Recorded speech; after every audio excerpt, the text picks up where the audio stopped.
All adult jokes all the time. Marmalade.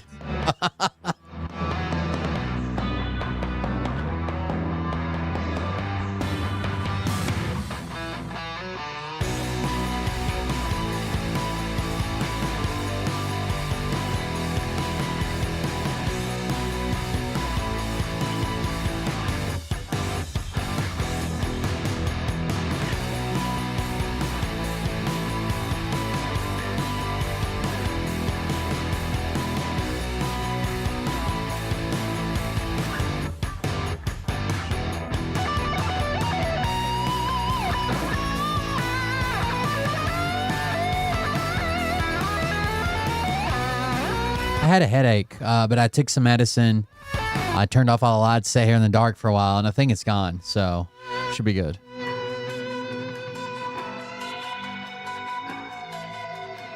Oh, Michaela Robertson's here. He's fine. I told him you miss one every once in a while. No big deal.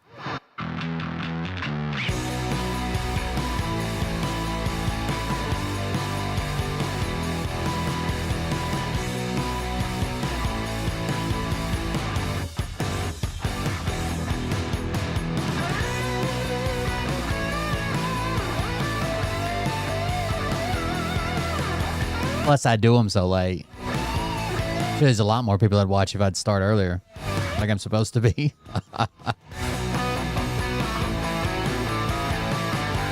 It was a Phil show. You didn't miss much.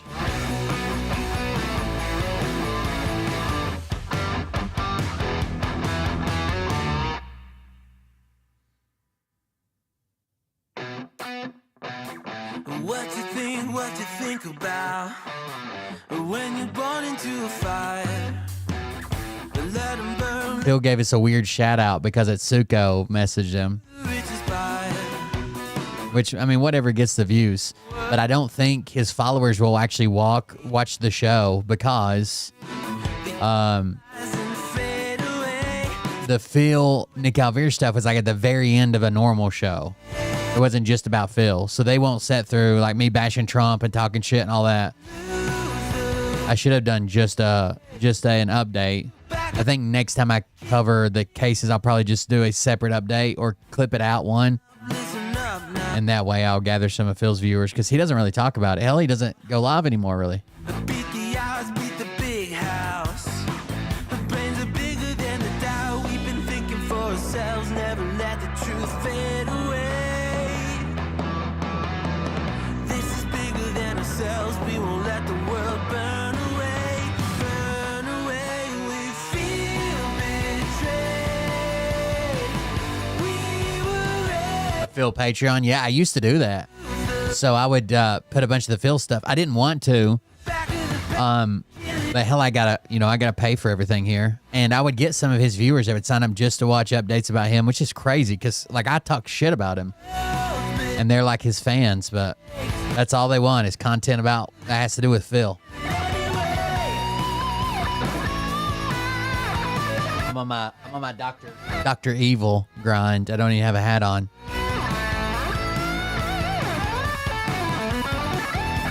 So when I first started covering just grifters, right, we would get people all the time that's like, I found you because I used to watch Brad Barton. You make a lot of sense. I used to watch Phil. I used to do this. I used to do that, which was awesome. But I think we're at a point now that the people that are going to leave have left, and the other people are just going to justify it no matter what it takes. So who the fuck knows, right? They're in so deep, like sunken cost, that there is no like, well, you know, this is a final straw. Like, it just isn't there.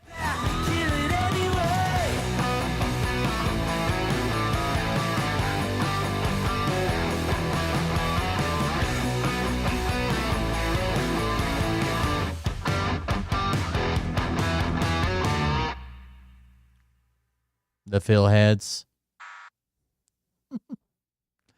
Oh. We used to just call them, what was it? Pedos? Now it's minor attracted people, I guess.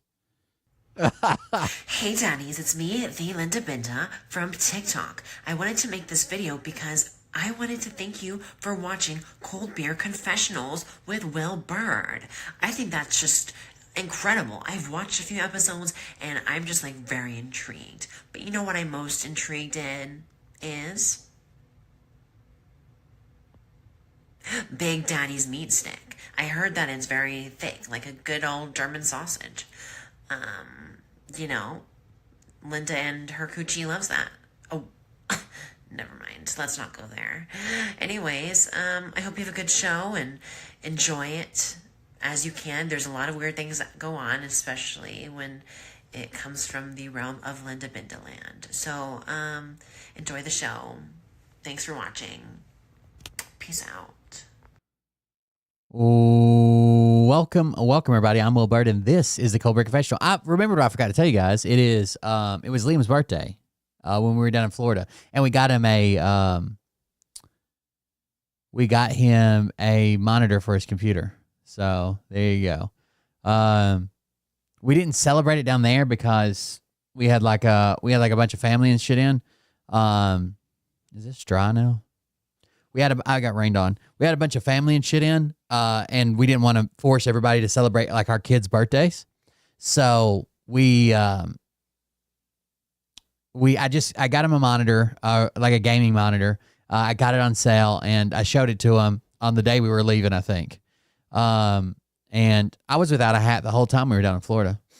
I was trying to get rid of this. can you guys see it? Does it show up on the camera? I've got a tan line. I call it the bat signal. It is a tan line from this opening here. And I was trying to get rid of it in Florida, so I didn't wear a hat the whole time I was in Florida. This hat, I need a new hat, honestly. But yeah, Liam's birthday, and it was my niece Lucy's birthday. We got him a gaming monitor, and just completely by chance, 2 days after we get back is when we got the damn internet back on. So he likes to game on his computer. And it's been so shitty, right? When he goes the game, like if he's going to play let's say he plays for 2 hours on his computer with his friends, he probably has to reset the internet like 15 times on Starlink. So the way Starlink was set up is we had it at Lisa's house because she's like the owner. She was the only person staying there for a little bit until I got my shit fixed to where I could stay there. You know, Mariah and the kids are staying down in Greenville. I was staying at my sister's house and trying to get our camper back to where it wasn't fucking flooded and shit and had electricity. So the Starlink was up at Lisa's house. So I took Ethernet cable, Cat 6 cable, and ran it probably 500 feet of Ethernet cable, which is pushing the limits of what Ethernet cable could do. But I didn't have a 500-foot cable. And my cable making supply, I have a roll of cable that I make my own cables with. There was probably only 300 feet on it or so. So I just use like unions. And every time you like run new cable or put a jack on it or whatever, you drop in efficiency, right? And you introduce more problems. So we had like 4 unions in there. It was ran underground in some places. So, because people kept tearing it down. Hell, I tore it down a couple times. And it was ran down there. And I felt so bad. He would try to play. And he would be talking to his friends for like 2 minutes, right? He'd be talking to his friends for like 2 minutes. And then he'd be like, damn it, it froze. And he'd have to go reset it. Because we just ran the Ethernet line. So this is crazy. But the Starlink that we had, maybe they've changed it since then. There is no way to hook up an Ethernet cable. It is only Wi-Fi. That's it. It's only Wi-Fi. So I bought what they call an Ethernet adapter, which like it replaces one of the cables and it gives you an Ethernet port that goes to the router. I plugged into that and ran it all that way. And then I just plugged it into our router that our internet provider gave us. And I turned it into just an access point is all. And it worked technically, but man, it sucked. Some of the line degradation and the way it went through joints and mixed signals and assigning IP addresses was crazy. Like it was just a mess that was in. I'm not an IT guy, so it was probably in over my head. So after it was like it was duplicating IP addresses, which was wild. And it would fill up all these IP addresses within, depending on how many people were using it, it would duplicate and duplicate and duplicate until it was hundreds of, and it would crash. So you'd have to reset it all. And it worked. Like we had internet and we had emergency phone and we could get on the Starlink Wi-Fi, but Liam's computer has to be hardwired. It doesn't even have a Wi-Fi antenna, I don't think, built into the motherboard. So it had to be hardwired. He is sucked. So we got him a monitor and that coincided with the internet coming back on. So he's loving it. He's been catching up playing internet. Golf season's about to start, but whatever. Anyways, I don't wear my hat sometimes. I think people think like I'm embarrassed about not having hair, but I shave my head. Like if I was embarrassed, I would try to grow hair out or have a comb over or something. So that often I don't wear my hat. Just not usually on the show. But I need a new hat. This has been a whole ordeal. I had Liam holding like 30 hats at a store and I was trying them all on. They make hats now, I guess for like, so when I was young, hardly any boys had long hair. This is like research I've been doing, okay? Hardly anybody had long hair. But now, all young boys kind of have like long hair or bigger hair or thicker hair or whatever. They're growing their hair out. So when I go to buy, I find all kinds of hats with cool designs, right? When I put them on, they come down to like, they cover half my ear. Like they're so fucking deep, dude. And it looks goofy as hell. And if I don't like set it, it looks like it's like this high above my head. If I don't like pull it all the way down to cover my ears. And I don't like flex fit because it's got like wrinkles in it. I don't know. I'm really weird about hats.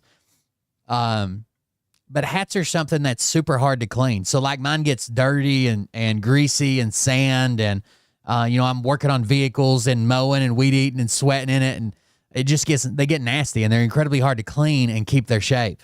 So I usually just wear one until it's like dirty, filthy, nasty or falling apart and then just throw it away.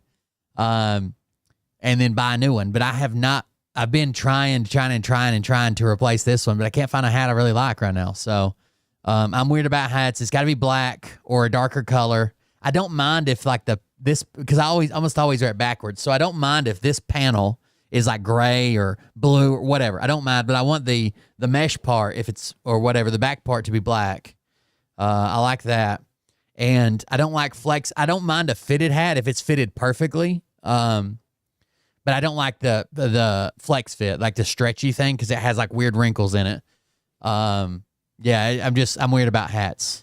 So I can't find one to replace this one. I've been shopping for probably the last like 2 months. This hat is from Freedom Factory. But it's been out of stock ever since I've been back. And it's really not a good deal, I guess, because it's like a YouTuber's brand. It is not a good deal.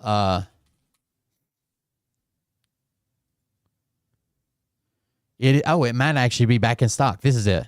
This is the hat I'm wearing right now. And I like the fit of it. I like the design. I liked how it was just kind of simple. It's just got this like flag here. Yeah, it does look like I might have to order one. I swear I think I paid more for it, but whatever. It's $30. I need to get another one, don't I? I probably need to buy like 3 of them and keep like one for like work, one for going out, and then one spare or something. But it's a good hat. It's just a plain one. I don't mind this one either. This is like a camo one, but the mesh part of it on the sides here is all black. That's like a camo pattern. That one's not bad. I wish the flag was like subdued, like this flag was. I don't know. We're too deep into hats now, but I need to buy a few of them, I guess. When I get paid, I'll probably buy a couple. But this was out of stock for like a year. Because I kept coming back and look, I can't believe it's in stock. I guess I should have kept up with it better. Anyways, Thank you guys for joining us. I'm Will Bird. This show is not about hats. I don't know how that happened, but thank you for joining us. Michaela Robertson is back. His home was hit with an asteroid last night, so glad to have him back. Glad he's okay. Anyways, we covered Phil last night and some Bert. Man, Bert's a trip, dude. I guarantee you he fucking melted down on us last night. Speaking of Bert, someone zoomed in. I usually catch this stuff. I can't believe I didn't catch it. But someone zoomed in on Bert's search history. It's not great. I'll go ahead and say that. It's not awesome. Let's see. Open link. So this is what Bert's been searching on YouTube. Silent no caller ID on iPhone. Somebody's a boomer. Bad Chad. The 5, Fox News Today. Raise up old glory. He's searching his own song. That's sad. Bert Lynch, raise up old glory. You had to clarify a little bit. Blackjack in the casino. This is what the Scooter said. This is where all his money's going. Fox News Live. Blackjack. Then we get to some good ones. Do the Jews run everything? I think we know the answer to that. I'm only anti-Semitic for the comedy, okay? Anyways, do the Jews run everything? Name the Jews running America. Who the fuck types this into YouTube? It's not a crystal ball. Name the Jews running America currently. I'll wait. And then Ducey ask about Pam Bondi. Ducey ask about Pam Bondi.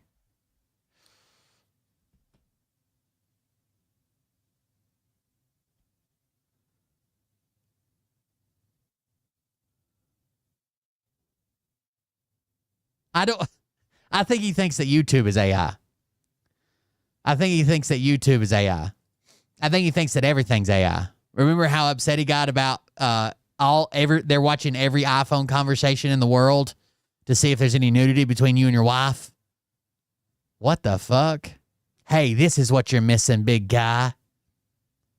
That was an awfully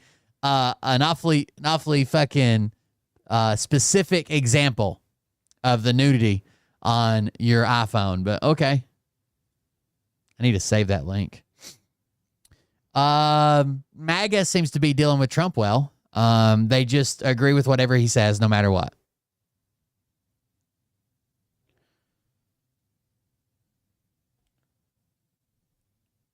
It says, MAGA Trump supporters basically voting for a bill that's directly harming them.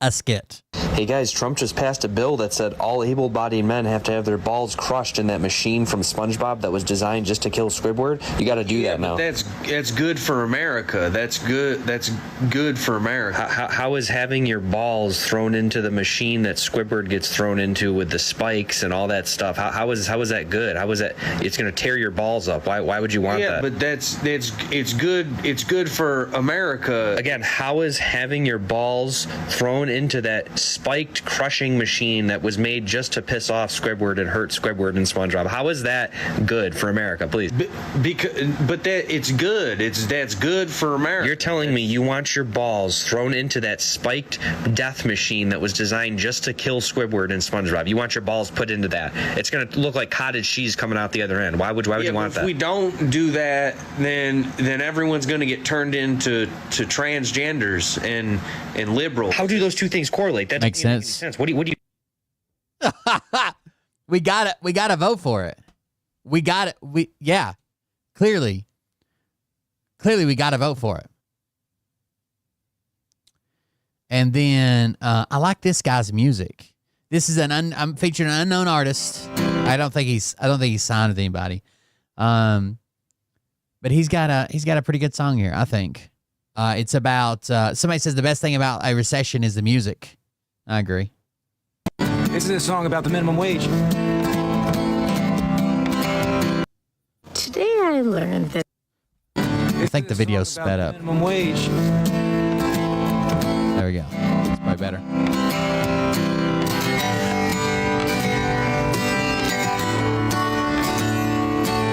A guy named Bert. Well, my name is Steven Sparrow. My buddies call me Bert. I got the sweetest voice in music your ears have ever heard. But playing ain't no living, so I headed off to work. Rolled my tires north of Nashville and the sleeves up on my shirt. Found me a job down at the quarry. Well, the only rock I ever thought I'd roll was this guitar. And my boss, Bob, he told me, Bertie, the only shift I got to give you starts just after dark. And in the morning there'll be sunshine beaming off these walls. And I'll spill coffee from the kitchen as it dances down the hall. I don't think He's a pretty good musician. That song is about minimum wage and shit, how minimum wage is kind of stale. He's got a better one. This one. This is a song about millennials. I've been following him. I think he's going to be big one day. what fucking year is it? Last I checked, it was 2019. And how fucking old am I? Last I checked, I was barely 19. Where am I supposed to go? What am I supposed to do? To old millennial playing MySpace songs, getting bad tattoos. But I'll never own a house, but not till the boomers die. But mom and dad are boomers too, so I'll just rent, keep them alive. I'll wait for things to finally turn around. Is it too late? 'Cause I feel halfway in the ground. All the greatest generations, all war stories and bravado. I guess all we are is sourdough and avocado. Pretty decent hook. I don't like avocados, but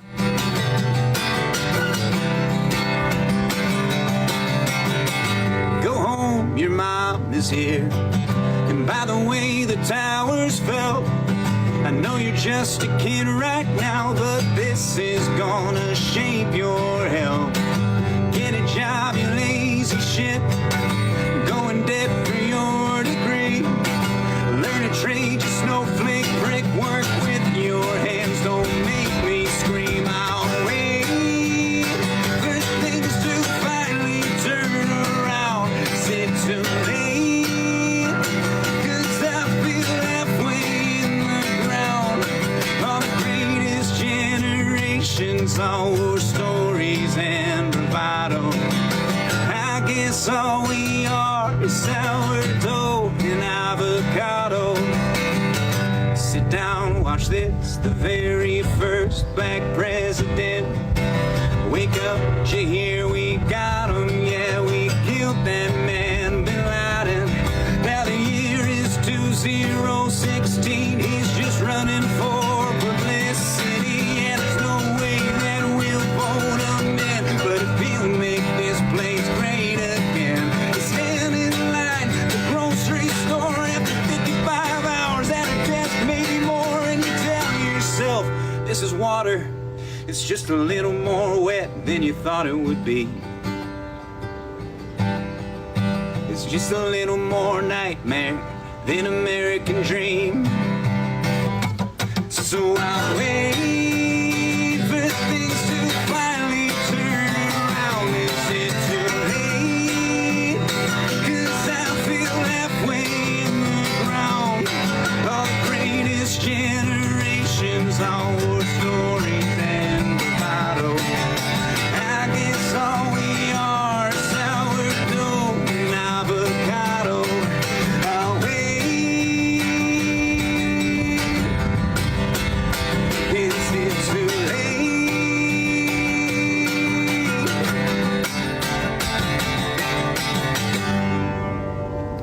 It's pretty good, right? Nice bass song if you want. His name is Sean Tobin. Here's what his page looks like. Sean, Sean Tobin. I don't know. I think it's good music. He's touring right now and you know, broke musician playing wherever we'll have him kind of deal. But yeah, I think he's a good musician. He's got some good music going on.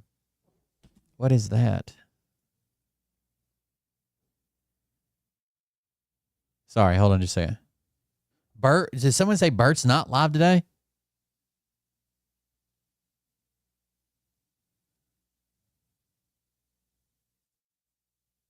Oh, it didn't send I got your message, but it didn't send the picture or link or whatever. It was just a message, Thomas. I saw it. Anyways, back to the video. And Bert's search history. That's wild, dude. Show me the Jews running the world.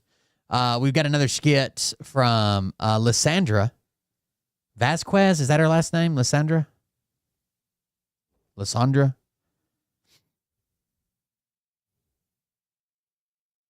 Thank you so much for having me back. I'm here to present you with the limited edition Trump broom as a gift from our commander-in-chief, our president, our deal maker, our savior, and the one who is praying the hardest for you in this terrible, terrible time. But it is, you will be getting a $10.99 at the end of the year for this because it is signed, so it is a limited edition collectible. Makes sense. You can use it for cleanup, but it's not recommended. Hang on a second. Okay, Lupita, can you take this? I actually don't know why we went with a dry broom. It's very wet out here. But okay. We're here also to dispel any and all fake news that's going around, namely the idiot judge in California saying that Homeland Security is targeting people based on race instead of hard, cold facts, and building a case against all of these people like we have been. Point of the fact is that if you're in a Home Depot parking lot, that is suspicious, okay? If you Makes sense. inside and back into your car and leave. If you're in a parking lot and you're asking people for work, what are you going to do? Put their IKEA furniture together and then take their life. That's exactly what their IKEA furniture at Home Depot. Joe Biden wants, and that's the America that he wanted. But no, we overwhelmingly voted to not have that, okay? And if we are being honest, the 72-hour rumor that I didn't act fast enough is insulting. I acted lightning. They kind of admitted this rumor. So the floods happened like right before the weekend, right? And they said, oh, no. We did not wait 72 hours during the weekend. We did not wait 72 hours to deploy FEMA or whatever, people on the ground. But then in that same statement, they said by Tuesday evening, agents were preparing to travel. So yes, they did wait 72 hours. When they responded to Midas Touch, I think's who's got it. We'll read it in a second. Speed. We overstaffed everything in Texas, and we want the local government to be empowered to take action. The people of the area are incredible. You guys know exactly how to take care of your region, your disaster, your choice. That's the Trump administration way, and that's how we plan on dealing with things moving forward. You take your own responsibility for your own actions, and that's not what the previous administrations wanted. Let me tell you that much, okay? Because what we're going to do is we're going to help you clean up by providing you everything that you need from afar. Are those paper towels for us? Oh, no, these actually are for the press secretary. I'm taking these. And if anybody wants a picture, again, I'm available for the next 5 minutes. And they do cost a suggested donation of $37. She should have said $47. $45.47. All right, listen to this. The Department of Homeland Security just made an unhinged reply to a Midas Touch tweet. Yes, one of our tweets about the CNN story that it took Kristi Noem 72 hours to approve the search and rescue teams from FEMA to go over to Texas. And in this bizarre tweet where they're trying to deny the story. So they're trying to deny that it's a lie, fake news, liberal, but they accidentally admit that it's the truth. they kind of accidentally admit to it. So here was our post. It gets worse. Kristi Noem didn't authorize FEMA's deployment of urban search and rescue teams until Monday, more than 72 hours after the flooding began. Multiple sources told CNN, and you could see the Homeland Security account replies right here. This is a fake news live from CNN. This reporting is an unapparelled display of activist journalism, blah, blah, blah, blah, blah. Side note, do they mean unparalleled? I mean, look at this post. They wrote a book. But there was something in particular that they wrote that caught my eye, and it was this. They said, by Tuesday, FEMA had deployed 311 staffers providing support and shelter for hundreds of people. By Tuesday. Well, the flood happened on Friday or Saturday, right? Friday morning into Saturday, I think. By Tuesday, she did wait 72 hours then. And that would seem to align exactly with CNN's reporting that Kristi Noem waited 72 hours until Monday evening to approve the deployment of these teams. So DHS and Kristi Noem, instead of responding to our tweets and posting Instagram polls like this, asking if... I could not believe during the fucking flood and everything that's going on, she posted these paintings of her on horseback, asking her Instagram followers to vote which would be her better governor portrait to hang at the Congress. Like, what the fuck? Miss Blondie #2 should be your official governor's portrait. How about you just do your damn job? Spread the word, follow along for more, and remember to add the Midas Touch podcast on Apple Podcasts and Spotify. So again, it's like they admitted it, right? Hold on.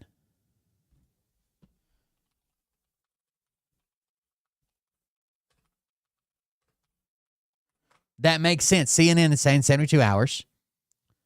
They primarily occurred on July 4, 2025, with significant rainfall beginning on July 3rd. So yeah, they happened on Friday, while everybody was asleep.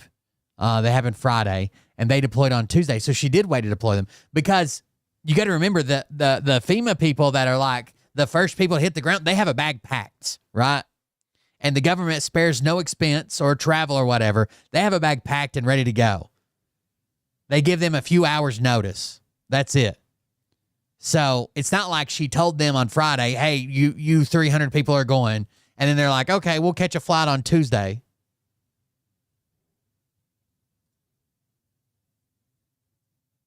Fucking idiots. And then somebody tried to call out Mr. Global. Let's go there. I think Mr. Global's standing on business. Mr. Global, I think it's Too, but. So Mr. Global basically said, oh, there was the call out video, I think, right here. Mr. Global basically said,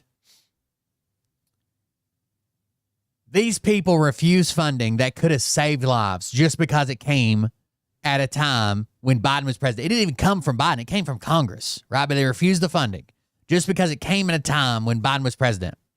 So now there's a GoFundMe going on to raise money for the flood victims. And Mr. Global says, don't take a dime of that GoFundMe if you're the same people who refused the funding when it was the Biden administration, because Democrats are donating to that GoFundMe. There could be Democrat money in there. Remember, we don't want Democrat money. So don't give a dime to the people who cost the lives of others by refusing funding from the federal government because we had a Democrat president. And I would also love to see and make sure that they get none of the $5 million that was raised through GoFundMe. Now, see how he clipped that? Who is they? See how this has been clipped? Who is they? He's talking about the people that felt like they should stand up at a board of mayor and alderman meeting, right? A city council meeting, and say, don't take the money, don't improve our flood system, a flood warning system, because Joe Biden's president right now, and he's a Marxist, communist, whatever. You know, some of this money came from Democrats. You tell others not to make it about politics when it is your politics that... By the way, I'm tired of hearing don't make it about politics when Trump tweeted out and blamed it on Joe Biden. ...literally killed your children. Wow. Yeah. Wow. You just stepped over the boundaries. By the way, this guy's always trying to call him out. Mr. Global. We've covered him before. How dare you say that you hope that those families that lost their children don't get part of that GoFundMe $5 million that was raised to help them bury their loved ones. You do know that a lot of these families were not even from that area, don't you? How dare you make it political? Well, he didn't say anything about those families. He specifically said the people who stood up and said, we're not taking this money to improve our flood warning system because Joe Biden's president. Those people shouldn't get a fucking dime. None of these natural disasters that happened during the Biden administration, there was no Democrats that refused the help from Republicans. How dare you say that it was politics that caused a natural disaster from God? Nope. I don't think anybody said that politics caused a natural disaster. Short of, hey, we're going to have more natural disasters because of climate change. The flood warning system, that was absolutely politics. How dare you? I have noticed one way to tell a former Trumper that is no longer a Trumper is suddenly they're like, I don't do politics. I'm apolitical. I'm just out here. Those are the Trumpers.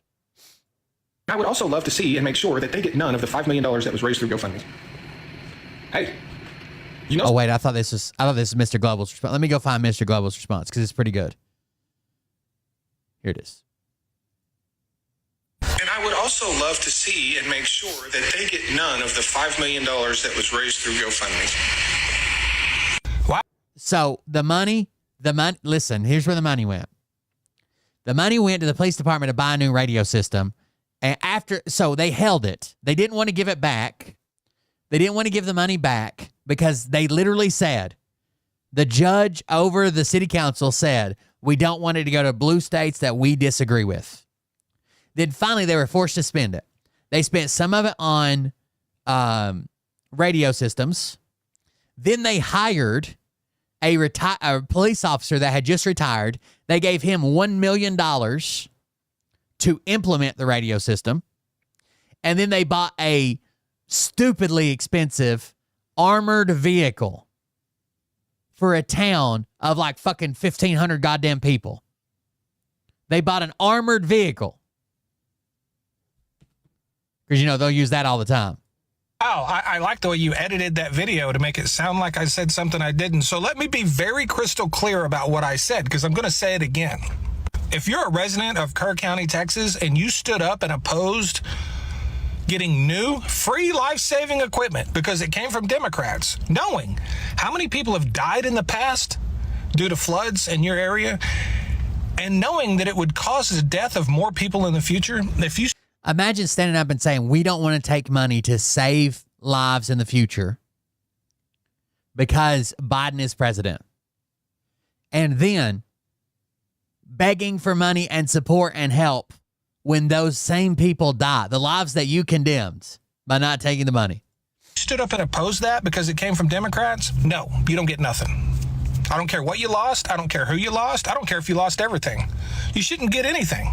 There's Democrat money in that GoFundMe. Would the early warning system have saved everybody's lives? Probably not. Would it have given people a better chance? Absolutely. There's Democrat money in that FEMA money. And no. If you're going to stand on business about not taking money from Democrats, then stand on business and don't take it. Now, if you got a problem with me having an opinion with that and you want to clutch your pearls and say, oh no, fine. Whatever. Just make sure you understand exactly what I said. Because I do stand on business. And I'm not coming down off of that hill. I'll die on that hill. By the way, flash floods are terrifying. Our flood was nothing like what they get out west in flash floods. Like our flood was crazy. It come up quick. It wasn't a wall of water that just appears, right? Like we watched it come up. It was stupid fast. You know, the road was blocked off. People died. It was horrible, but it was nothing like, you know, a 20-foot wall of water just comes down a canyon. I don't give a shit who you lost or what you lost. You chose to put your hate for your fellow Americans over the lives of people in your community. You made that choice. You deal with it. And I would also love to see. By the way, someone in the comments says, as a lifelong conservative, I agree wholeheartedly with you. You either want government assistance or you don't. And if you're going to have a fit before something happens, keep that same energy after something happens when you denied the money. Now they take it in a heartbeat because Trump's president now, right? I'm trying to see where's the original video? Him in a blue shirt and a hat on.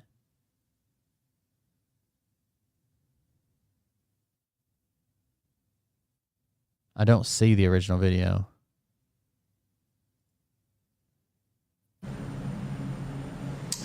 You never told us what was in that cat that the cops took. You know, it's a fun... Oh, yeah. He found his wife bought a cat at an antique store, and the cat had a bag of duct taped up white powder in it. Story. The cops did take the cat. Yeah.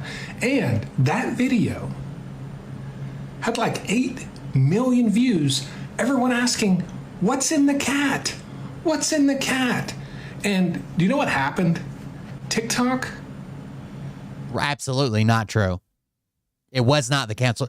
You realize that like 40 people showed up, that citizens showed up, people that were not part of the city council stood up and said, if you take this money, we'll blame you.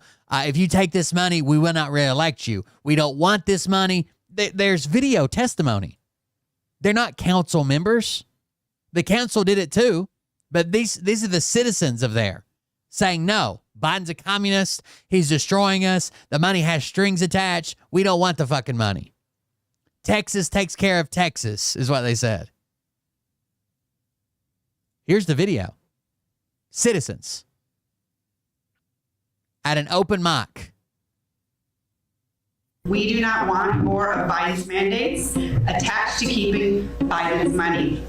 But these people are communists. They hate America. They're teaching it in our schools. They're invading the border as we speak. I don't think we should take any money from the federal. These are citizens addressing their city council. Because they can't be trusted. Now, we don't need these funds. This guy's part of the fire department.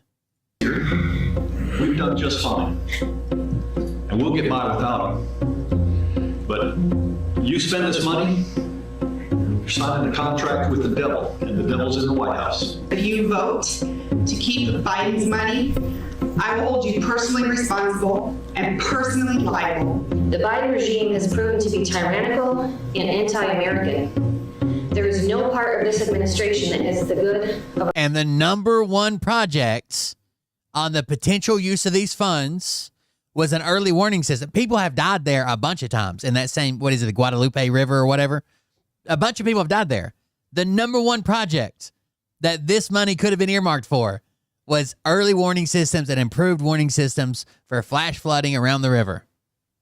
Sensors that go off when the water gets so high and sirens that alert people and an automated system that sends out texts or whatever if you're in the area. America or Americans at heart. We want no part in anything coming down from the federal government. Now, they didn't have to use it for that. It wasn't attached to that. But that was one of the number one projects that the money could have, because it could only be used for certain things. This is Texas, and Texans can take care of Texas. This is Texas, and Texas can take care of Texas. Government. This is Texas, and Texans can take care of Texas. And I don't believe we should take the money. We should not have it. I don't trust our federal government. I don't think that they're truthful with us. And in these days and these times or whatever, we can't afford to make a mistake.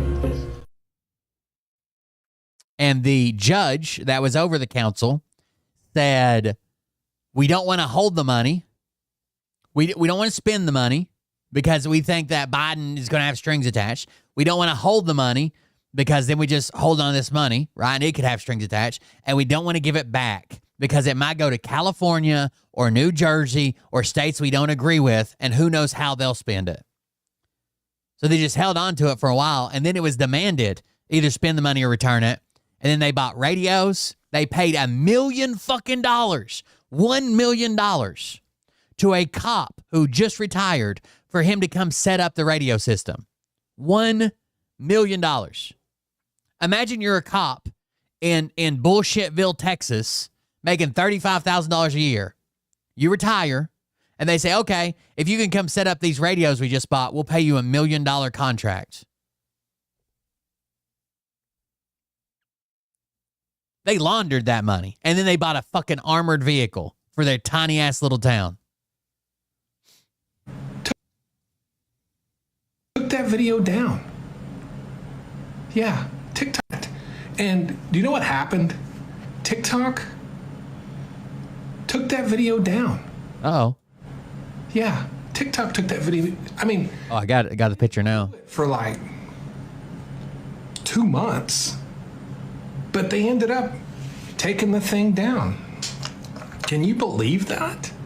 It was fine. They'd already paid me for it, but yeah, I forgot all about that cat video. Man, that was a long time ago. Yeah. Thanks. He still didn't tell nobody what was in the cat. Anyway, she bought like this cat. It was like a ceramic. And inside of it, it had like this taped up bag with white powder in it. He found it. He called the cops. And he's like, I don't know what this is. Could be drugs.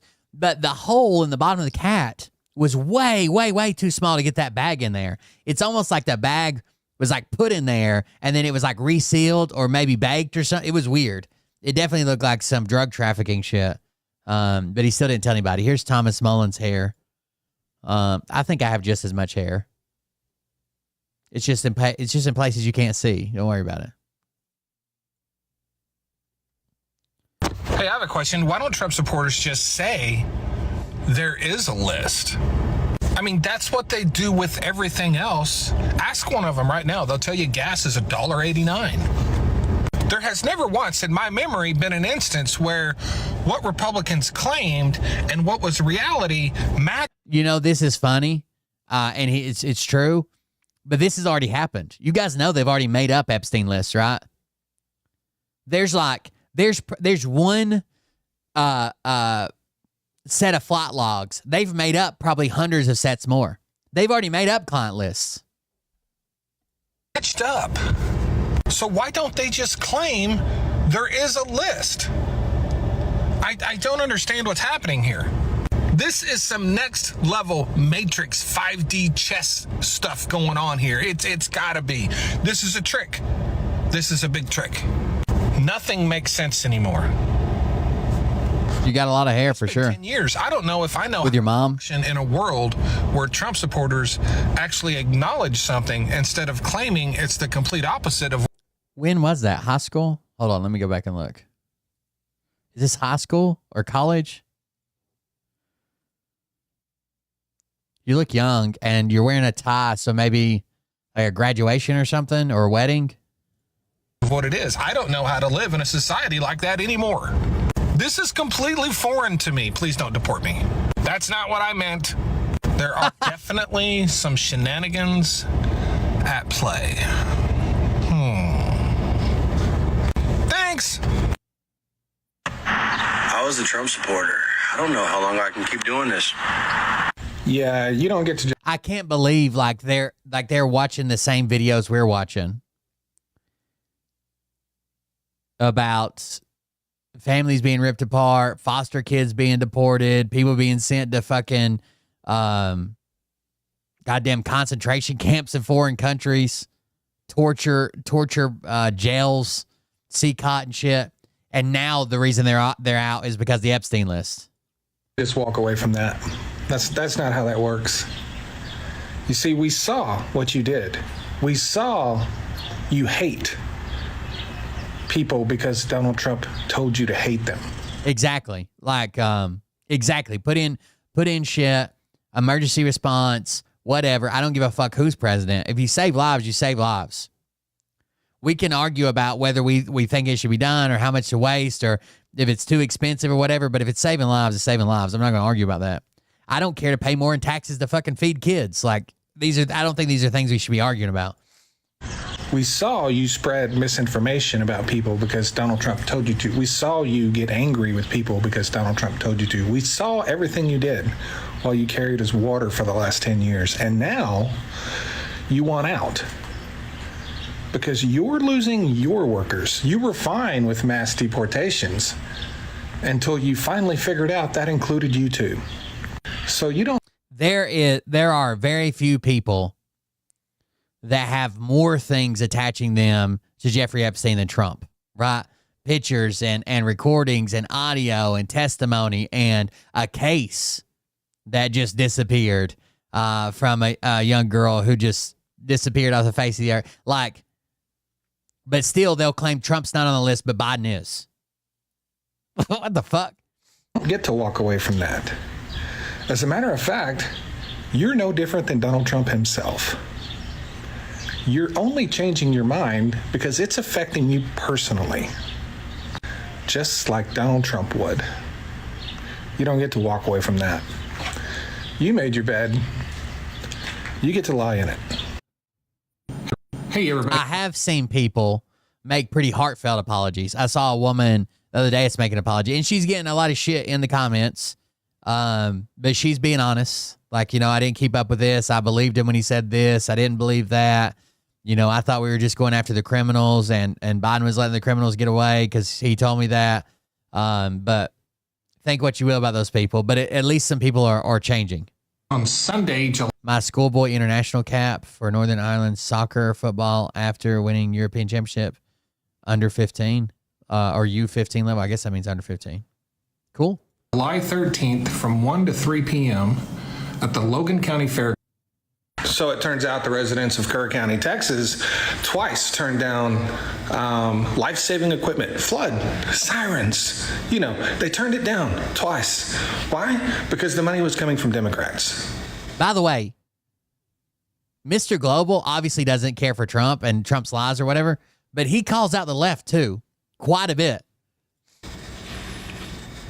Yeah, they didn't want to take anything from the socialist, communist, Marxist, devil-worshipping, whatever. You know how they are. First it was Obama, and then it was Biden.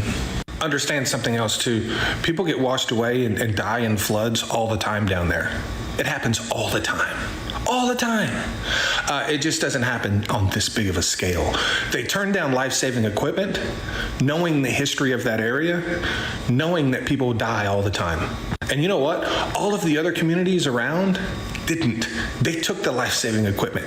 It was just like Kerr County, Kerrville, that area. They rejected it. Everyone else around them took it. I would love to see a couple of things. I would love to see a reporter in front of one of the commissioners or the residents that made all the derogatory comments about taking money from Democrats. What I kind of hate about this new political landscape we're in, I guess, is Trump slinging mud, talking shit, and lying, posting AI videos. That worked. And maybe it's just a Trump phenomenon because who he is, and now that he's not eligible to run again, maybe it'll go away. But if the next guy is just like a Trump mini-me, then that means if you want to win an election, that's what you're going to have to do. And that's fucking horrible to me. Like, there should be some decorum there. Like when John McCain was defending Obama, when that lady stood up and said, he's a Muslim, I know it. And she's like, no. He's like, oh, no, give me the mic. No, you're not going to say that. He's a good guy. He's a Christian. He's come out and said that. We just disagree politically. But no, Trump be like, hell yeah, he's a Muslim. Where's his birth certificate at? I would love to see them questioned about how they feel about that now. And I would also love to see and make sure that they get none of the... Yeah, they kept the money. All right. I'm going to say it again. Listen.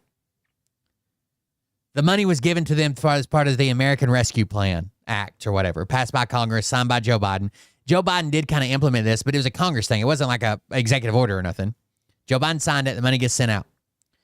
On the list of things they can use it for, there's a bunch of things, and then the county came up with a suggested list. What should we use it for? What are other counties using it for? What could we use it for? Number one on that list was early warning devices, sirens, and an automated system that sends text messages to people in the area. Okay? If they use the money, that's probably where it was going to go to. They had a city council meeting and said, hey, the federal government is trying to send us this money. Should we take it? The citizens came out and the council members came out and they said, no, Joe Biden's a piece of shit. He's a communist. He's a Marxist. He's destroying the country. He's the devil. That one guy said, you're signing a deal with the devil. The devil's in the White House. Like, we don't want to use the money. Texas takes care of Texas. Fuck them. We don't want it. We don't need it. So They decided not to use the money. But then they said in their meeting, in the transcripts, the guy that was over the council meeting said, we don't want to use the money, and we really don't want to keep the money because there could be strings attached. But we don't want to send the money back because we don't want a state like California or New Jersey, a blue state, to get it and use it on something that we don't agree with. So they try to just hold the money. The federal government later on said, hey, we need to know how you use the money. If you didn't use it, we need it back. So then they hurried up and they bought radios. They paid a former cop that had just retired $1 million to put the radios online, and they bought an armored vehicle. That was where they used the money. The $5 million that was raised through GoFundMe. Derogatory comments about taking money from Democrats. I would love to see them questioned. They were just going to try to hold it, but of course the government always comes and says, hey, we need receipts of how you spent the money. They did not want to send it back. They literally said California or New Jersey might get it. About how they feel about that now. And I would also love to see and make sure that they get none of the $5 million that was raised through GoFundMe. Hey, you know some of this money came from Democrats. You tell others not to make it about politics when it is your politics that literally killed your children. Wow. So it turns out the residents of Kerr County, Texas. Oh, it can't do music. Would you like to read my first ever Forbes article? It's right here. How AI and technology are reshaping the oil and gas. Oh, that's cool. This guy should be. This guy should be one of the guys they actually reach out to when there's something going on with oil or something around there, like around the globe. Now, there's a couple instead of the partisan pieces of shit they get that's like Trump's doing the right thing or Trump's doing the wrong thing. You can do this. I'm going to copy and paste a link into the comments, which then you would have to copy and paste into a browser, or you can just Google search this title, my name and this title right here, and you can go read it. Show me some support. Share this. Get this out. Somebody said, wait, your real name isn't Mr. Global? It's got a lot of people reading my first article with Forbes. Maybe they'll be impressed by me. I don't know. Thanks. Would you like to read my first ever? And I would also love to see and make sure that they get none. All right, so this is his response to it, through GoFundMe. which we just I watched. like the way you edited that video to make it sound like I said. It was deceptively edited. He didn't say like all the people who lost their family, all the people there, all the people from out of town, all the things that the guy claimed. I want to explain to you why I'm so angry and frustrated about what's happened in Kerr County, Texas. I live in the reddest county in the reddest state in the United States. I also live in the heart of Tornado Alley. And not once, if we needed to upgrade our emergency equipment or sirens, has politics ever once came up. It's not a thing. And that's because we care more about the people in our community, no matter who they vote for, than we care about bullshit politics in Washington, D.C. Prior to the floods last week, Kerr County had 67 deaths due to floods and still rejected sirens because Democrats, yeah. In that same period of time, my county has had one tornado death because we have sirens everywhere. I'm not sure where the money came from. I don't give a shit. I am just glad that we have been able to save the lives of many, many people, regardless of who they are. By the way, you want to hear something else fucked up about Camp Mystic, which is where most of the little girls are swept away from, the camp and the cabins? They fought for years. They fought for years to overturn the FEMA flood zone map to where they could build more structures closer to the river, which were some of the cabins that were swept away.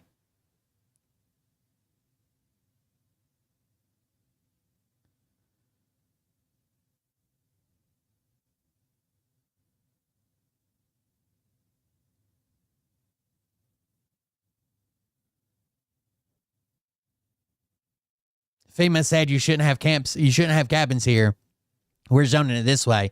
They fought it and fought it and fought it and fought it and fought it and finally got it overturned and put more cabins closer to the river and directly attributed to some of these deaths. Of who they are or who they vote for. I've cleaned up tornado damage. I've seen people lose everything. And that's why I'm so angry at Kerr County, Texas. You allowed Fox News and other politicians to brainwash you so bad you couldn't be bothered. They didn't get them all back. So FEMA actually did a good job. FEMA actually did a good job, right? They didn't get them all back. They probably would have been worse, but they did get, like, why fight I understand you got a business, but holy shit, is it worth it at that point?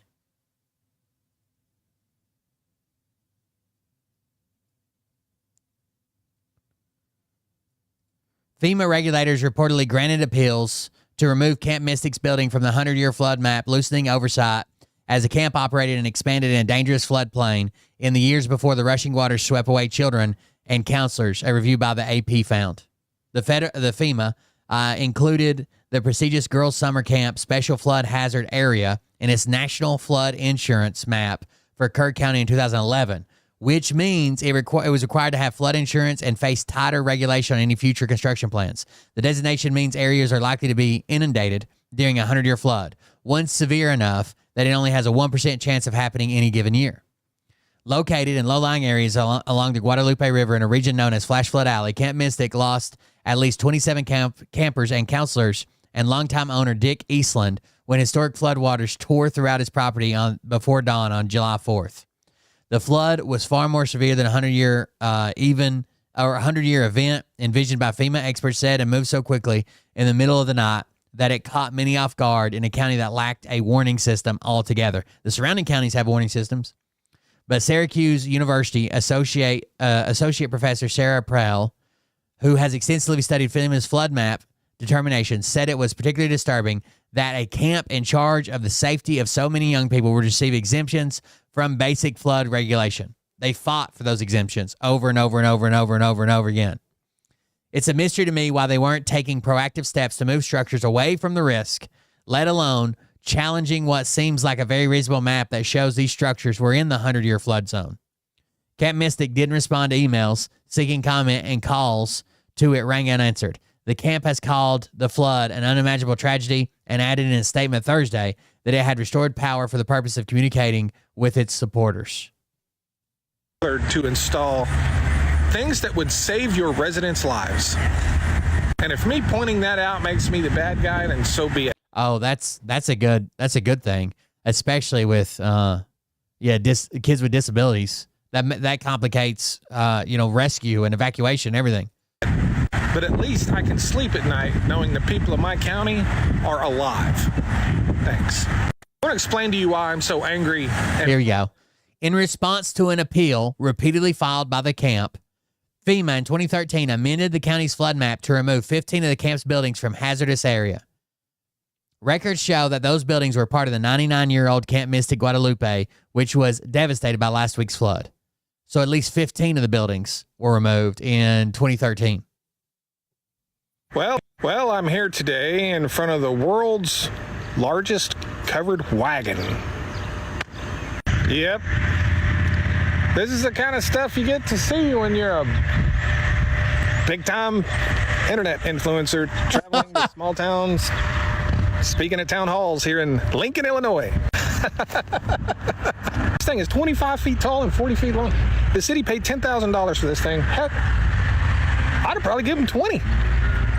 Kind of reminds me of a lifted truck. I wonder if it's got a set of bull nuts on the back of it. What do you think? No. All clear.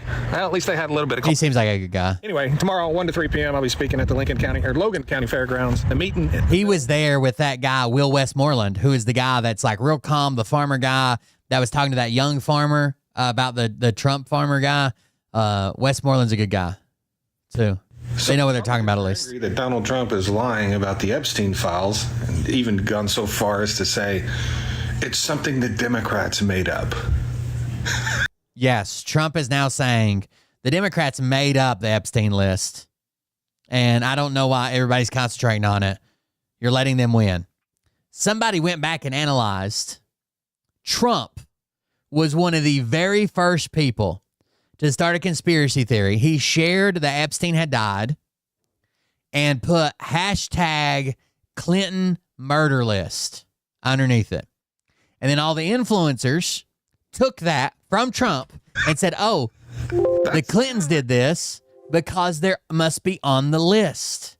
And then that spread list for years and years and years. But Trump only mentioned that one time.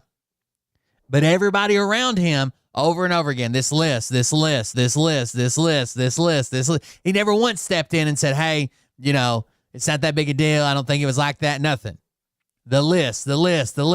Never once did he try to stop him, slow him down, you know, because he loves that, right? That helps him. Global elite pedophiles, QAnon. He started all this, and now it's come back to bite him in the ass, and I fucking love it. Like a guy being mad at his wife for like the 4,000th guy she's cheated on him with when he knew it was happening the whole time. That's kind of how that is. Yeah, that's pretty much what that is. I don't think people realize how stupid they look that now they see a lie. That like, you know, the lie about children getting sex changes in school, they believed, but now, like, this is not making you look any better. And you say, oh, it's different because this is about children. I'm sorry, I didn't realize children getting sex changes in school wasn't about children. I didn't realize that. Oh, and by the way, they're not all fighting. They're not Trump, Bondi, Patel, Bongino. They're not all fighting. This is how they planned to release this all along. This whole thing is staged. You seriously think this is happening without the direction of Donald Trump? Oh, by the way, there's a MAGA tard in his comments. It says, you mean lies like standing 6 feet away and this shot will help you not get COVID? Those kind of lies. Lies like Biden is fine. Lies like Trump is on the Epstein list, yet Democrats could never produce it. Democrats stage fake stuff all the time. Oh, and are completely hypocritical. Standing 6 feet away or more from people is always going to help with viruses, no matter what virus it is. Distance helps. What the hell's wrong with you?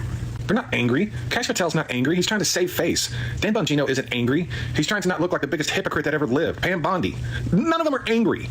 They just don't know how to get out of the lies they've been telling for years. This is how you get out of that. You pretend to be angry about something you lied about for years.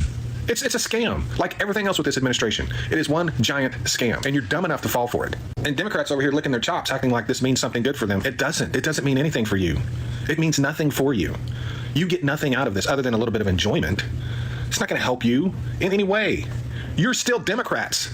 You still don't know how to win elections. You still don't know how to message. You still don't know how to talk to people. I mean, if you're relying on the failure of others for your successes, what does that say about you? Seriously. I've been traveling for the last few days, so I haven't made a lot of content. But it sounds like somebody's in his shower. I've been keeping up a little bit. It's funny. It's all of this is funny. I wonder what's going to happen today. Here's a crazy idea. Touch grass. Like, you know, go outside and relax, enjoy yourself, get away from all of it.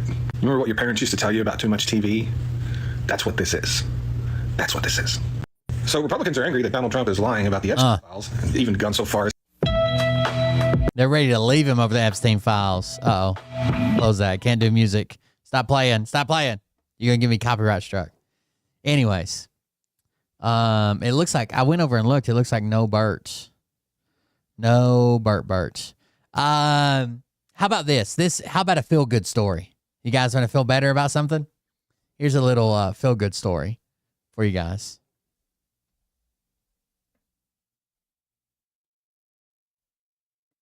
You're saying do it the right way. Come to America the right way. Become legal citizens the right way. Many of these people that are getting snatched are... Oh, and by feel-good story, I meant rage bait. Literally doing that. They're going to their court cases to become legal citizens. There are steps you have to take, things you have to file, appearances you have to make in court. They're doing that. They're all delinquent. No, they're not. Yes, they are. They're showing up for their scheduled appointments, and ICE is throwing them in vans. They wouldn't show up at all if this hadn't started already. Yeah, if it hadn't, that's what I believe too. They've been to every meeting. Some of them, this is their last fucking meeting to get citizenship and being arrested. So their claim is the only reason they're showing up now is because they don't want to get in trouble, but they're already in trouble because they didn't go to all their other meetings. After how many years have they been sitting here? No, It's been here. Oh, I've lived here for 2 decades. I don't think you understand how immigration works. I don't think you understand how people become citizens here. Don't engage. We're not engaging today. You don't understand. Gaslighting experts. Don't engage. We're not engaging today. We're not engaging. You think it just happens in like a 3-week period? People wait years to become citizens here. That's correct. And they are showing up for their hearings that they've waited those years for and being taken. I don't agree with that. I believe that they have. Imagine real things going on in the world, and when you see it, you can just say, I don't agree with that. Been here for years, and now they're just trying to attempt to become legal because they're afraid what's happening and they might have to go back to the country they came from. You are both clearly grossly uneducated on how to become an American citizen as an immigrant. You don't know. So sorry, we're not as smart as you. I would snap. You are grossly uneducated on this one specific thing. We're sorry we're not as smart as you, Miss Education. Oh. I would email you a kick in the dick. Where's the dumbasses there? You just proved you have no idea, immigrant. You don't know. So sorry, we're not as smart as you. Where's the dumbasses there? You just proved you have no idea. You have no idea. Just like you have no idea that most of these people are not criminals. You have no idea. You just believe the bullshit propaganda that you watch on your Fox News every day, and it's not real. You don't watch Fox News. The propaganda worked on you. I think it worked on you the other way. I think the news you watch and what you read have worked on you the other way. There's a worse one, too. It should be close to that one because it's part of that one. Let me ask this question to all of us. We will start with Representative Cisneros. Does the Epstein client list exist in your mind? It's hard to imagine that he wouldn't have a list of all these. Oh, he got a representative on? This is not the clip I was looking for, but we can watch it. Contact with, and that he was kind of doing all these favors and showing a good time to. The UK seems to have found that list, and that's why, Prince Andrew kind of got taken out of the official duties and everything, right? Because they had info on him and what was going there. So it's hard to imagine that there's not a list. And as you said, right, the Attorney General said it was sitting on her desk. So it miraculously disappeared, I guess. Mom, do you think there is a list? Yes, I do. And I do. There was a mother of 6 who went for a meeting with the immigration department with her husband, who's already a citizen, and they snatched her up and threw her in. I'm sure it's getting out of hand, dude. That one guy that was from like Eastern Europe or whatever, he was going to his last meeting. He was told, you got 1 more month. When you come to your next meeting, we will hand you citizenship paperwork. He was a foreign exchange student, came here, met a woman. They fell in love. He went back home, did it right, immigrated, married, got set up for citizenship. He was going to his last meeting. They picked him up, threw him in a van, denied his citizenship, shipped him out. Insane, dude. I think there's inconsistencies with what Pam Bondi is saying and doing.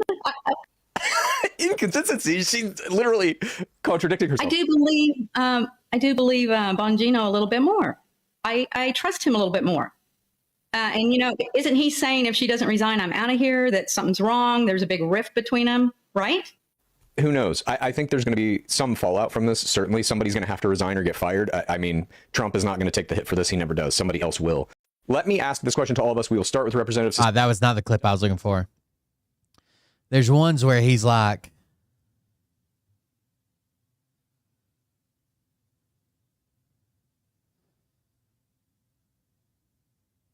oh, it's this one. Every person I've seen. Every person I've seen arrested on television has either had, there was a guy, the wife was crying because they broke my window and took my man. Yeah, the had a DUI 7 years ago. Are you listening to this? There was a woman crying because they busted a car window out and took my man.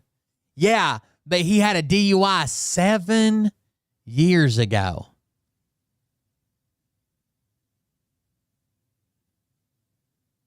ICE is currently holding job fairs, gigantic job fairs in Northern Virginia. Because I used to contract, I still get emails from contractor and government jobs and shit like that. They're holding gigantic job fairs, and basically the word on the street is you can get hired on the spot, day of, as long as you pass your background check, shit, whatever else they do, right? He had a DUI 7 years ago. Who cares? It's one thing he had a DUI, killed a family, didn't have his license, skipped town. But if he had a DUI 7 fucking years ago, and now, that's been 7 years, and now he's on the path, he hasn't been in other trouble, he hasn't went back to jail, he hasn't reoffended, and he's trying to get his citizenship. Who cares? Every person I've seen arrested on television has either had, hell, there was a guy, the wife was crying because they broke my window and took my man. Yeah, the had a DUI 7 years ago. All the people you've seen on television, Dad, if you took the funding, I think if you took the funding, didn't they say if you took the funding from ICE and compared it to world militaries, it'd be the third largest world military? Like the U.S., then China, then ICE. You yourself have openly admitted all you watch is Newsmax. So what? That's all. So he says everyone he's seen on the news, everyone he's seen on TV has been a criminal. So his son says, well, all you watch is Newsmax. Of course, they're going to show you somebody being taken away and then saying, but funny thing is, they're a murderer, rapist, drug dealer. Yeah, because it's Newsmax. Crying because they broke my window and took my man. Yeah, the had a DUI 7 years ago. All the people you've seen on television, Dad, you yourself have openly admitted all you watch is Newsmax. So what? That's all you're going to be able to watch pretty soon. What?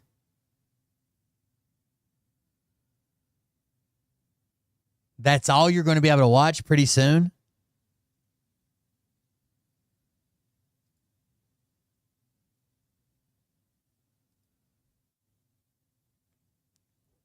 That's all that we're only going to have Newsmax and me, I guess. You yourself have openly admitted all you watch is Newsmax. So what? That's all you're going to be able to watch pretty soon. CNN's about done, dude. Quit yelling. Every person I've seen arrested on. So all you're going to be able to watch is Newsmax. Okay, I'm sorry, I lied. So it would be the 1, 2, 3, 4, 5, 6, 7, 8, 9, 10, 11, 12, 13, 14, 15. It would be the 16th largest military. And that's all of defense spending for countries. So you have the United States, China, Russia, India, Saudi Arabia, United Kingdom, Japan, Australia, France, Ukraine, Germany, Poland, Turkey, South Korea, Canada, then ICE. ICE is above Italy, Israel, the Netherlands, Brazil, Switzerland. Just our ICE budget is higher than the entire defense budget of fucking Italy and Israel and the Netherlands and Brazil and Switzerland. Just the ICE budget.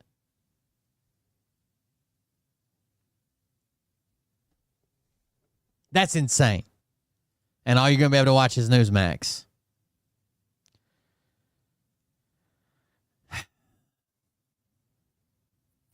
Mom, would you buy one of these shirts? Or the Trump cologne? We already have cologne, so we don't need that. But what I was showing Dad right here, I grabbed my phone and I've been getting... They don't need cologne. They already have Trump cologne. So we don't need that. But what I was showing Dad right here, I grabbed my phone and I've been getting these... They have a Trump shrine.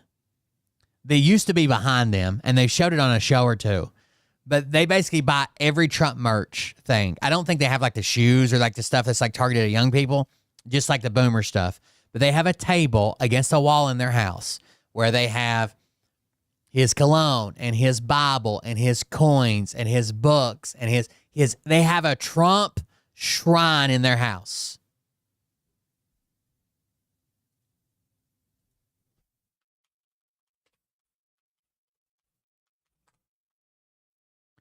Like, that's insane.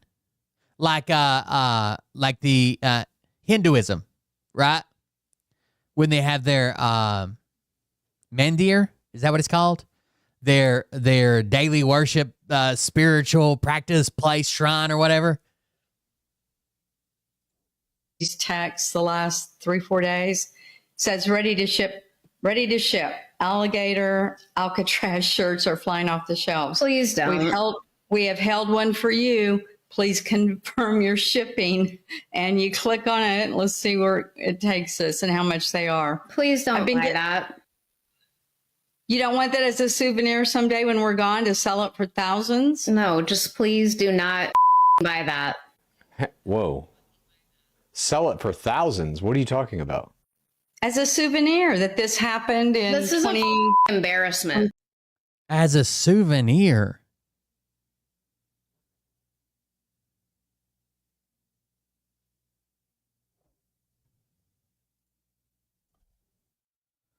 Who's got the I was at Auschwitz t-shirt? I can't. There we go. Can you see that? It's alligator in front of Alcatraz. Please do not buy that. Let's see how much it is. Ice with a bite. It says. Their dad openly says, like when the son asked, like, well, what if me and Haley was at one of these protests and we got shot and killed? The dad says, well, you're dumbasses. You shouldn't have went there. And the mom says, that's why we want you on our side, so you'll be safe. That's why we want you to move out of California and come home and be on our side.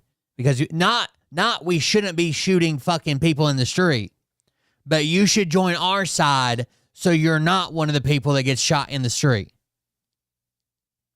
It's such an interesting look into the MAGA mind, or whatever you would call it. $30. Like, I get that you're in a cult and that you love Donald Trump, but please do not contribute to this shit. It's literally. It's only $30. Mom, would you buy one of? It's only $30. Let me ask this question about Trump's new perfumes. Mom and Dad, you on this very show many times have said Trump is not making money off the presidency. Do you now believe that he is? He is literally doing commercials for a... His trust is. Dad has said this before. He cannot do any transactions. It's against the law. He's doing them. What are you talking about? He's selling cryptocurrency. He's selling perfumes. All that money's going straight to him. He made $600 million last year. Okay. Every president makes money when they're president. By selling perfume? Name another. By selling merch? By asking the chat to go check out their merch?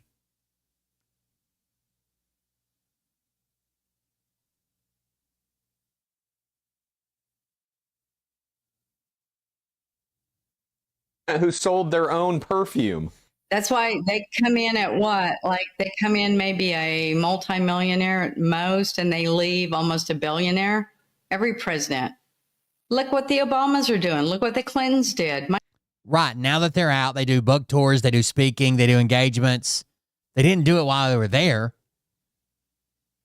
My God. I think she's a wine mommy. No. Yep.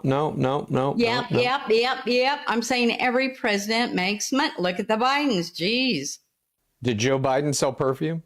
You don't understand. No, he sold our soul you don't to understand. China.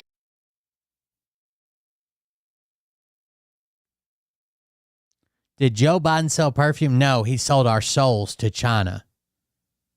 Where? Where is this transaction recorded? Because all of Trump's, we can just be like, oh, there's where he's selling crypto. Oh, there's where he's selling Teslas. There's where he's selling Bibles. There's where he's selling perfume. Let me ask this.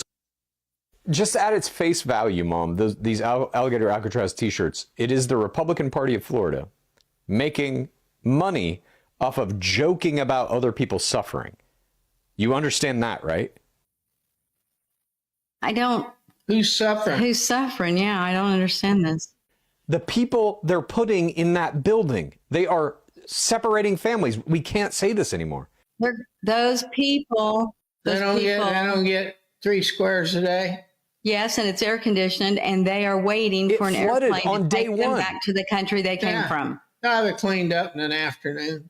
Oh yeah, it did flood the first day. I forgot about that. In fact, what I would do is make the people who live there clean the mother up. When did you guys completely just become null of empathy? When did that happen? When they're taking my money to take care of a bunch of people that don't belong here. That's when it happened. Empathy for people that are not an American, that shouldn't be in our country, that Biden let in. They're letting the mask slip. So we only have empathy for Americans. And if they're not white, do they even look like Americans? Do they even really belong here? You know, did their parents fought in the Revolutionary War or ancestors? Empathy for people that are not from our country? Yes. When did this become controversial? This entire industry is built on it, where they play an ad about kids with little pot bellies that can't get access to fresh water. Openly said. Every person. Just at its face value, Mom, these alligator Alcatraz t-shirts say this anymore. Those people. They don't get 3 squares a day. Yes, and it's air conditioned, and they are waiting for an airplane to take them back to the country they came from. No, they're cleaned up in an afternoon. But they're going back to the country they came from. In fact, what I would do is make the people who live there clean the mother up. When did you guys completely just become null of empathy? When did that happen? When they're taking my money to take care of a bunch of. And they'll hide behind the Bible. You guys know the entire Bible took place outside of America, right? People that don't belong here. That's when it happened.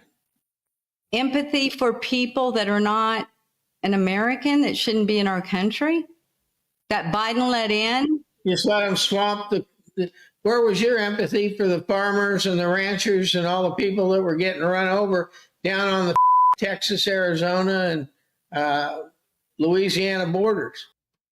The Louisiana border?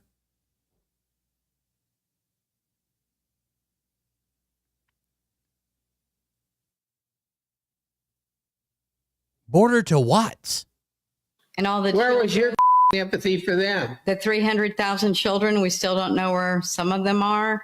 I have empathy for Americans, not somebody from Guatemala. You guys I have empathy for Americans, not fucking somebody from Guatemala. are insane. Just at its face value, Mom, these alligator Alcatraz t-shirts, it is the... What was that guy's name, Bug Dude? He went crazy and his wife left him after Travis visited, but he was all about the white Bible. What was his name? Republican Party of Florida making money off of... I felt bad for him. His son passed away. No, it wasn't Rhino. It was a guy that came in our chat and started becoming our friends. What was the guy's name?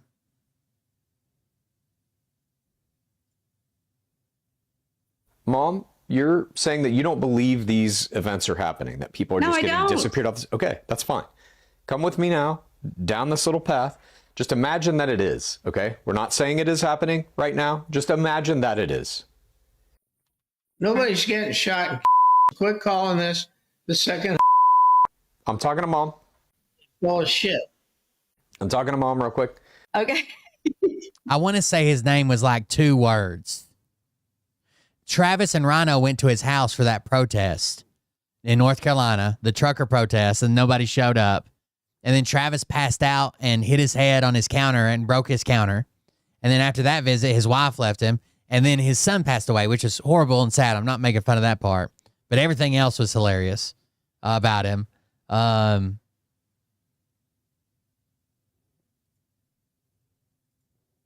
Just imagine that these things are happening. I know you don't believe they are, but imagine it. God damn, you guys think Don is still alive? Drunk Don? In that world where these things could be happening, are you for that or against it? That would not be right if it's happening. Okay, so against it. If what's happening? People getting disappeared off the street. The fact they're rounding these up and putting them in a camp. That's happening. Okay, so you acknowledge it is happening. People are getting disappeared. Okay. Yes. Mom, he enjoys it. He's a fan of it. Alligator Alcatraz a concentration camp. Yes, this is disgusting. Maybe, Rebel. We are currently living through, like, it's going to be they're going to round up anyone who's brown and take them to their It is a concentration camp, 100%. Do you believe they will attempt in some capacity to make sure someone gets by an alligator? Probably for entertainment purposes. I mean, they're laughing about it and like, hey, we're going to teach them how to run from alligators. Like, it's disgusting. I agree. I literally cannot believe that this is America. It is very tough to believe that. I agree. Mom, do you think this is a concentration camp? No, I think it has been made, and they're going to make more in different states to tell illegal people deport. I think we might have already watched this one, by the way. End up here. I think it's kind of a scare tactic to say, deport yourselves now, come back the right way, or this is maybe where you will be. Dad, do you think it's a concentration camp? Hell no. Is Alligator Alcatraz a concentration camp? Yes, this is disgusting. We are currently living through, like, it's going to be they're going to round up anyone who's brown and take. Where do you think these tax cuts, all the money that's going to go to the top 20% earners in the country, where do you think that money comes? God, the audio's bad. Bro, they have to make it. They had to put that on there by accident, right? Where do you think it comes from? Mom, Dad? It's coming from the... Many of these rural hospitals get most of their revenue from Medicaid. So if people get kicked off of it, they're not getting the Medicaid money. So they're going to have to start shrinking those hospitals by cutting off this program. Oh, Lost Rebel. Pregnancies and births anymore. Sorry, that part of the hospital is just gone. So now if you're pregnant and you have to have a kid, you got to drive 2 more hours into the city or whatever. Also, Planned Parenthood, which is where people go who, like, low-income families. You go to Planned Parenthood for cancer screenings, for Pap tests, for mammograms, for all of these things that will save your life. That's going to be gone. We will see. I don't believe they all will. So your take on this, then, is you are in disagreement, basically, with all of the facts about it. No, what I've read is if you can... Sorry, I get stuck in these videos. Prove 80 hours a month that you've looked for a job, that you have volunteered somewhere, that you are productive. They're not technically anchor babies. But yeah, I have seen that. You know, because Trump's one of their parents, allegedly. Trump's one of their parents, right? So he's a U.S. citizen. But they didn't follow immigration laws. All of his family, his grandparents, his mom, his wife's, fucking, the first lady came here on an Einstein visa that he basically just paid for. She's not spectacular in any way. And active, it's not taken away. Do you not understand most people on Medicaid have jobs? Do you not understand that? Then it won't be taken away. Yes, it will. Many of these rural hospitals get most... God damn it. I think we might have already seen this one. Let's see. Oh, yeah. That was funny, though. You can watch it again. Howdy, boys. There's a new tariff in town. 20% tariffs on all foreign goods. I changed my mind. We're going to do a 30-day pause on those tariffs. You know what? No. Actually, 20% on Mexico and Canada, 30% on any part that speaks French, 9% on El Salvador, 15% on Burma, 80% on the Democratic Republic of the Congo, Taiwan, 900%, Trinidad and Tobago, 40%, 30% on the Vatican. Wow, the stock market really nosedived there. So, we're going to do a 60-day pause, let everybody wrap their head around the situation, let the market readjust, okay? You know what? No, I was right the first time. We're going to double down on this. Double the tariffs. 150% on China, 50% on Europe, just all of Europe. How come we don't make tiny plastic hats here anymore? 80% on Vietnam. I'm exempting companies I like and I'm selling a meme coin. Something about fentanyl. Can you put tariffs on movies? You building factories yet? You should be building factories. Great Great news. We struck a deal with the United Kingdom. It was 10%, now it's 5 plus 5. Yes, winning. I just talked to the nicest Chinese man. We're going to pause things for a week. Nope. God, it's good. Japanese. We're bringing it back. Myanmar and Myanmar, 50%. 300% He was Japanese. on Australia and 500% on all marsupials or other pervert mammals. Boogity boogity boo. 13,000% on Greenland until they succumb. Woo! I've worked up quite the thirst solving all those problems I precipitated. Barkeep, one whiskey. $500. Oh. 80% tariffs on the consequences of my own actions.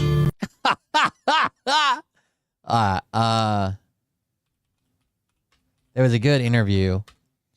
Who's his economic guy that's always smiling and try to do the thing about the dollar at the candy store? I can't remember his name. He's like, say I have $1 and I go to buy candy. The store I pay that. Yeah, that's what we're saying. Kevin something. Haskin. Maybe I say it differently. Hassett.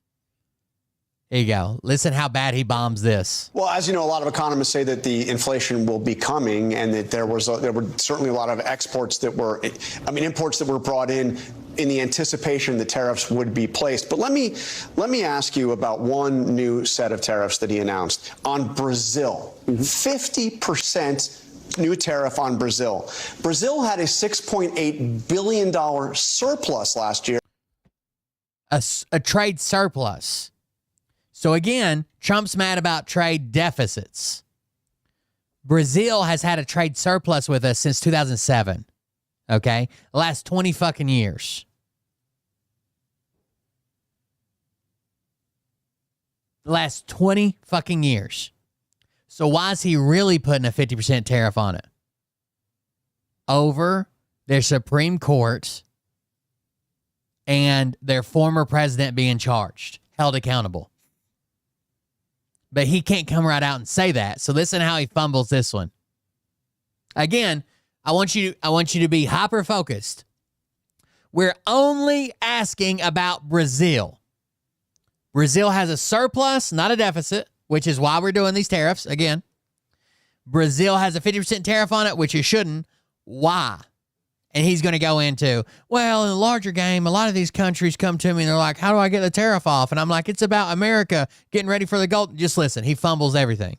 Here. In fact, the U.S. hasn't had a trade deficit with Brazil since 2007, in almost 2 decades. So why are we putting a punishing 50% tariff on Brazil? Well, bottom line is the president has been very frustrated with negotiations with Brazil and also with the actions of Brazil.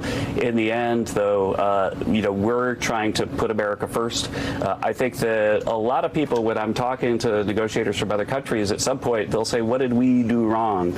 And what I'm trying to get, the message we're all trying to get across is this is about America getting itself ready for the golden age by getting our house in order, by getting our tariff and trade policy and tax policy exactly where it needs to be for a golden age. Excuse me? Normally, it's not necessarily about a specific country, but with Brazil, it is. Their actions have shocked the president at times, and he's made them clear about that. But I don't understand how you're saying it's about America, because the president has made it quite clear. It's not about America. We have a surplus. Brazil didn't do anything wrong. It's literally about protecting their former president. That what he's upset about is how the Brazilian Supreme Court has handled the criminal case involving former President Bolsonaro. I'm agreeing with you. What I'm saying is that what I've been saying with most countries was that it's really about us getting the tariffs in order. And I think that this tariff for Brazil is a lot higher because of the president's frustration with Bolsonaro. And the fact that Bolsonaro himself, anyway. But can you explain to me, because I find it confusing here, on what authority does the president have to... I want you, tell me if this sounds familiar. In the 2022 general election, Bolsonaro lost to Luiz da Silva.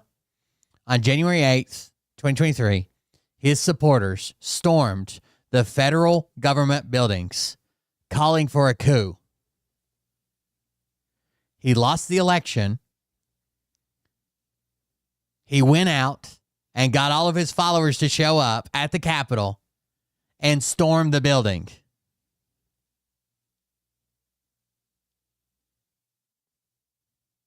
So on June 30th, the Superior Electoral Court blocked Bolsonaro from seeking office until 2030 for attempting to undermine the validity of the election through his unfounded claims of voter fraud, and for abusing his powers by using government communication channels to both promote his campaign and to allege fraud.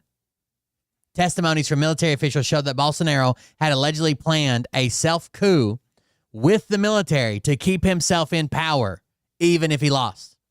As of November 2024, Bolsonaro has been formally accused by the federal police of multiple crimes related to alleged coup. He was charged in February 2025, and the Supreme Court ruled he must stand trial for it.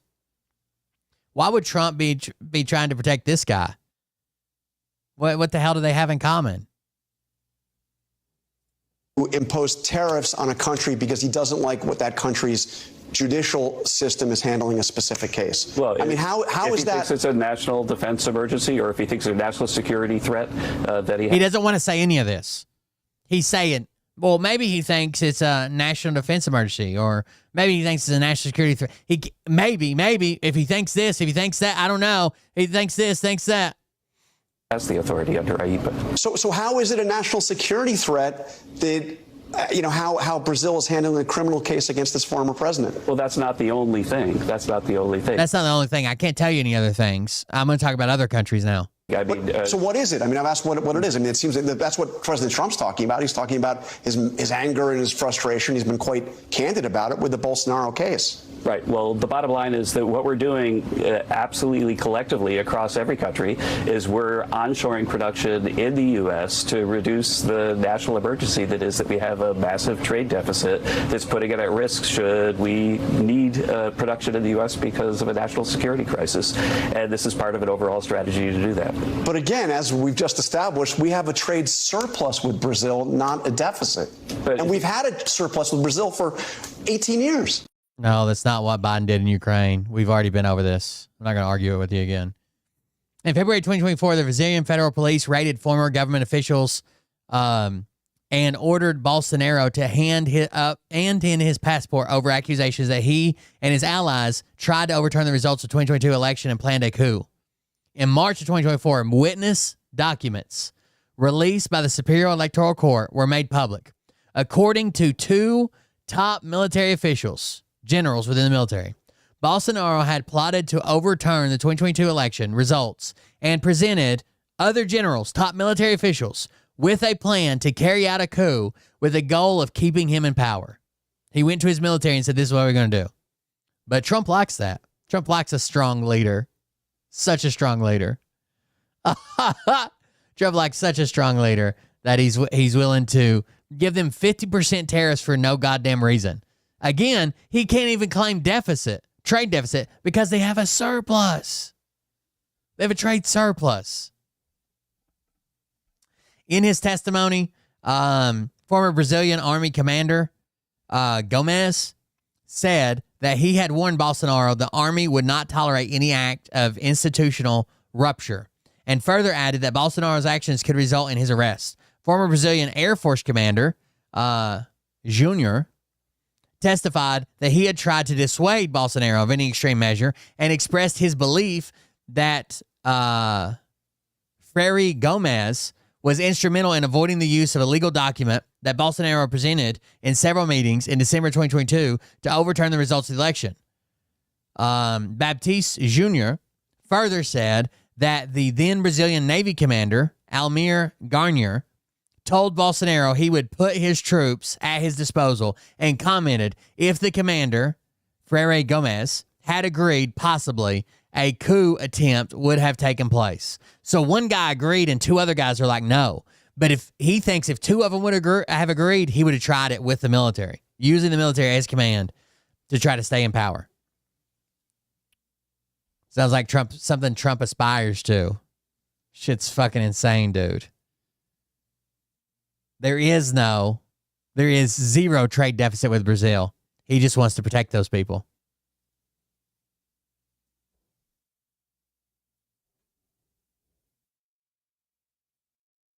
Oh, no. So chanting death to America and threatening to unleash sleeper cells on us the day before he struck them wasn't a threat? Oh, no. Talking about Iran now. Not the sleeper cells, right? What could they possibly do to us? They're going to formulate a plot, have a list of elected officials that they want to unalive, and then go out in like fake police cars and actually shoot elected officials in their homes. Maybe they'll go out in groups in masks and military fatigues and drive around in unmarked cars and just kidnap people off the street. That'd be a scary sleeper cell. Sleeper cells are dangerous. I mean, they could go into churches or schools or synagogues or nightclubs or concerts and just start shooting mass amounts of people. Maybe thousands of them will storm the Capitol and tear down the flag and beat up our Capitol police officers and wipe shit on the walls. Maybe they'll attack our power grid by going to small local power stations and using their high-powered rifles to... This is all things that MAGA has done, by the way. ...shoot at the equipment to knock out power for the whole area. Maybe they'll go to FBI offices, small little FBI offices across the country with nail guns. Or maybe they'll threaten to cut off New York City from any sort of goods that comes in on trucks. If you haven't figured out where I'm going with this yet, it's that MAGA is a terrorist organization, and we've been living with terrorist attacks every fucking day for the past 10 years from MAGA.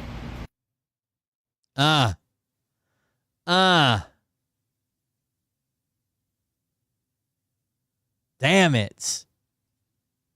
Don't tell them the truth. They can't handle it. Andrew Schultz.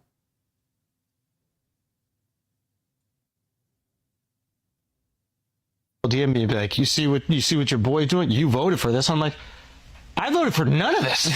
He's doing the exact opposite of everything I voted for. Yeah. I want him to stop the wars. He's funding them. I want him to shrink spending, reduce the budget. He's increasing it. It's like everything that he said he's going to do, except sending immigrants back. And now he's even flip-flopped on that, which I kind of like. But he's like, oh, well, we kind of need the people working in restaurants, and we need our farmers. It's like everything that he said that he was going to do that he campaigned Well, he said really to hard us, on. which was important, and I thought it was good you pressed him on it, well, you got to start with the criminals in terms of deporting. I don't even know if the criminals are getting sent back.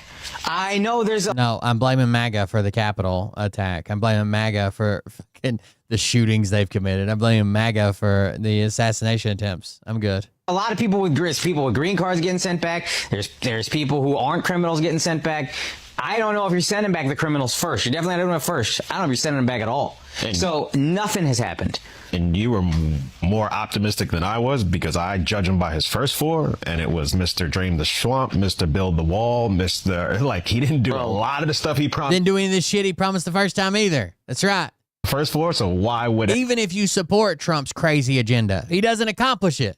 I already expect politicians to not do most of the shit they say.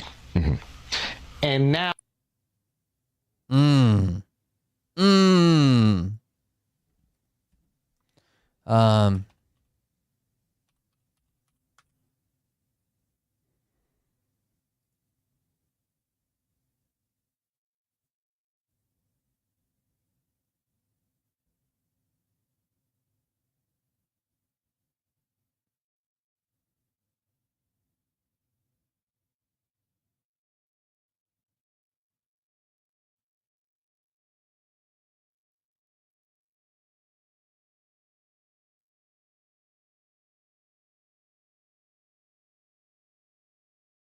He did a video on Andrew Schultz. Oh, here it is. I didn't vote for this. He's doing the exact opposite of everything I voted for, Andrew Schultz. Come on, buddy. You don't get to pretend that. You don't get to pretend that you didn't vote for this when you platformed it, endorsed it, and read Blue Chew ads during it, buddy. You don't get to pretend you didn't know this was going to happen when you already lived through this once before, pal. Well, buddy, old boy, I know that you like to pretend that you're 24 years old because that's the way you dress. That's the way you smooth the Just for Men in there. That's the way the kids have told you that your Stolen Valor Mall security guard sits perfectly on your top lip. That's the way your t-shirts would look on a model who should actually be on Love Island, because that is made for 24-year-olds, but you're 42 years old, buddy. When all of your fans, listeners were sitting at Zoom prom back in 2020, you were in your mid-30s. And now here you are, mid and 42, surrounded by the consequences of all of your actions because you looked at Donald Trump coming onto your platform and talking to your audience. I'm basically a fad. Another brand deal, didn't you, buddy? You said to all of your advertisers, in your own words from your own website, that your audience trusts you. And they did. And they listened to you. And now they're starting to look around at the consequences of their choices that you pushed them towards, and they're starting to notice it's pretty bad. Those employees that sit next to you that you pay to laugh at your shitty jokes that sound really odd when you realize that they're coming from a man in his mid-40s, those employees, they're worrying about their family members, whether or not masked ICE agents are going to knock up on their door and ask where their documents are. And you have to just sit there and keep pretending you had no idea that this was going to happen, even though you're Andrew Schulz. You're the smartest comedian ever. You're a stand-up philosopher with so much experience, and you keep up on the news, and not now. Now I'm just a little boy, aren't you, Andy? You're just a little boy, and you know nothing about anything. You know nothing like Sergeant Schultz, and I know you understand that reference because you're an old guy who's a boring dork. I didn't vote for this. He's doing the exact opposite of everything I voted for, Andrew Schultz. Come on, buddy. You don't get to pretend. This is Pearlman. He's pretty funny. Pearl Mania. I don't know what his newest stuff is. Cars 2 has a Christian worldview. What do you mean? Jesus Christ had to exist because in Cars 2, the Pope is at the fucking race. The Pope Mobile is cheering during Cars. So if there is a Catholic Pope car, that means that there is a Catholic religion. And the Catholic religion means that there has to be a Catholic Christ. Yep. Which means there had to be and they're in Italy, which means there was a Roman Empire who definitely car crucified a carpenter. A carpenter? Yes, a carpenter. That's very funny. Remember to smile. Going to be me on stage in intimate venues in Washington, D.C., in Philadelphia. And one of those shows is a burlesque show, so it's extra intimate. The other one's for Freedom of the Press. It's a fundraiser for Freedom of the Press. But I'm going to be doing stand-up comedy in Washington, D.C. and Philadelphia. Link in the bio to go find all of those things. They're at the top of my link tree with the dates and all the information that you would need. But I know what some of you were thinking, Pearlmania, I don't live in Washington, D.C. or Philadelphia. How could I ever see you do stand-up comedy? Well, you could go to the Tube website where you often watch long-form videos like this. When you go to that place, type in Daddy's Day, and then you'll find my stand-up free comedy special that's 20-some minutes long, and it's really fun. And everybody who's watched it has really enjoyed it. And also, I have a podcast. He threatened any Republicans that were trying to save PBS or NPR. So if you want hours, hundreds. Jesus Chrysler, that's very good. Hours of content from me and my wife talking about all sorts of crazy stuff from Love Island to politics to how dude, just fucking stop. No one cares. No one's even fucking engaging. No one goddamn cares. Go be your communist in some other chat. Get the fuck off. Christian nationalists rate our favorite movies. All of that is covered in too many tabs. No one's engaged with you in 10 minutes. You're like, oh, okay, I guess I'll ease up. Yeah, fucking leave. Goddamn. New episode that is so wild and so insane that I hope tens of thousands of people watch it. So you can check out all of that different stuff. You go to the link in the bio. I don't promote enough. I always forget to do more than just yell into the. I would go see a show. He's very funny. When news of Paramount's $16 million settlement with Trump broke last week, industry veterans and other government officials were quick to warn that it would only spur on the president's crusade against the media. It seems like that's already happening. In a pretty naked display of the way things work now, Trump threatened to revoke his endorsement from any Republican who voted against his plan to slash the funding from public broadcasters like NPR and PBS in a post on Truth Social Thursday night, which we probably have. I usually keep his Truth Social open.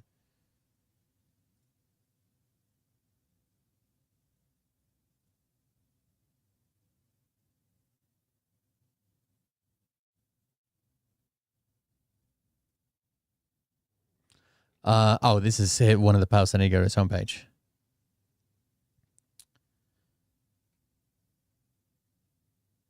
Between meetings, it was a great honor to win the member championship at Trump National. In between meetings and phone, all he does is golf. God damn, he's looking rough.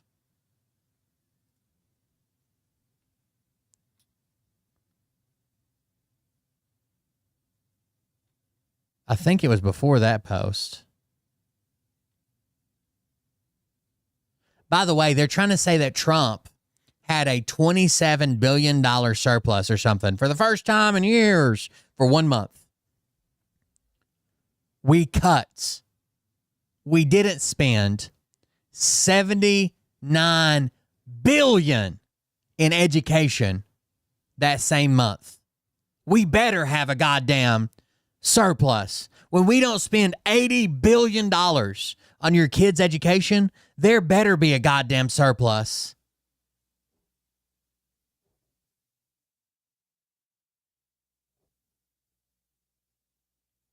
Holy fuck.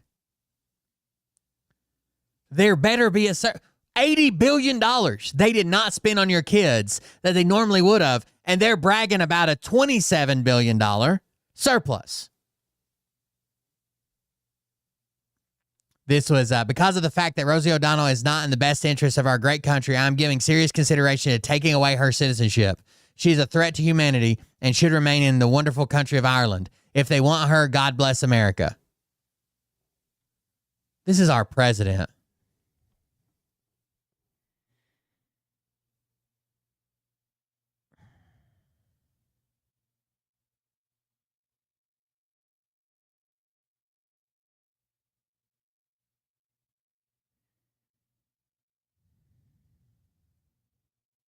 You know, I have an obligation to do a good job, I feel, because I was really saved. I was really saved by somebody very special. Talk about the savior complex. God saved me to save the country. People that are shooters, I'm not so much of a shooter, but people that were shooters say it's almost impossible that was a miss. I mean, it was a hit, but... Bro, he was at 150 yards with a shitty rifle that probably had 4 or 5 MOA grouping, right? At 150 yards, 4 MOA is fucking 400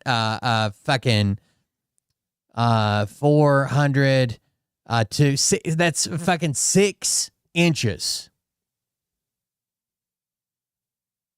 But it was a miss. Although I do get that throbbing feeling every once in a while. Is that right? Yeah, a little bit. No, I owe a lot. Much easier to miss.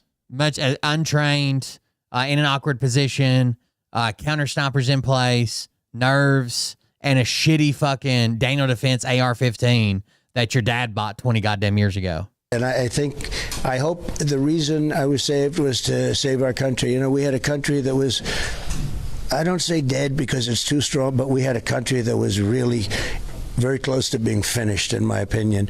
And now we have the hottest country in the world. That's why Why does he keep saying that? That doesn't mean anything. Saddened by this. Everybody's saying it's so hot. The hottest country. Who knows how hot we'll get? Hot like the sun. Here it is. I'll tell you a little simple language. 1 year ago, our country was a dead country. We were going nowhere except... Well, she left. She's living in Ireland while Trump's president. She got out before he took office and was like, I'm leaving because I know what Trump's bringing with him. But he's threatening to revoke her citizenship so she can't come back. Down. We were the laughing stock all over the world. And now we're the hottest country anywhere in the world. We're number one everywhere, anywhere in the world.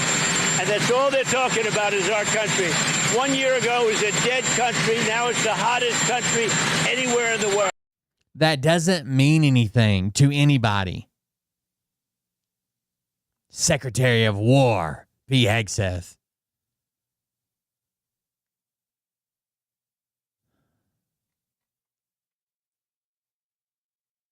Here it is. It is very important that all Republicans adhere to my rescission bill, and in particular, defund the corporation for public broadcasting, PBS and NPR, which is worse than CNN and MSDNC put together.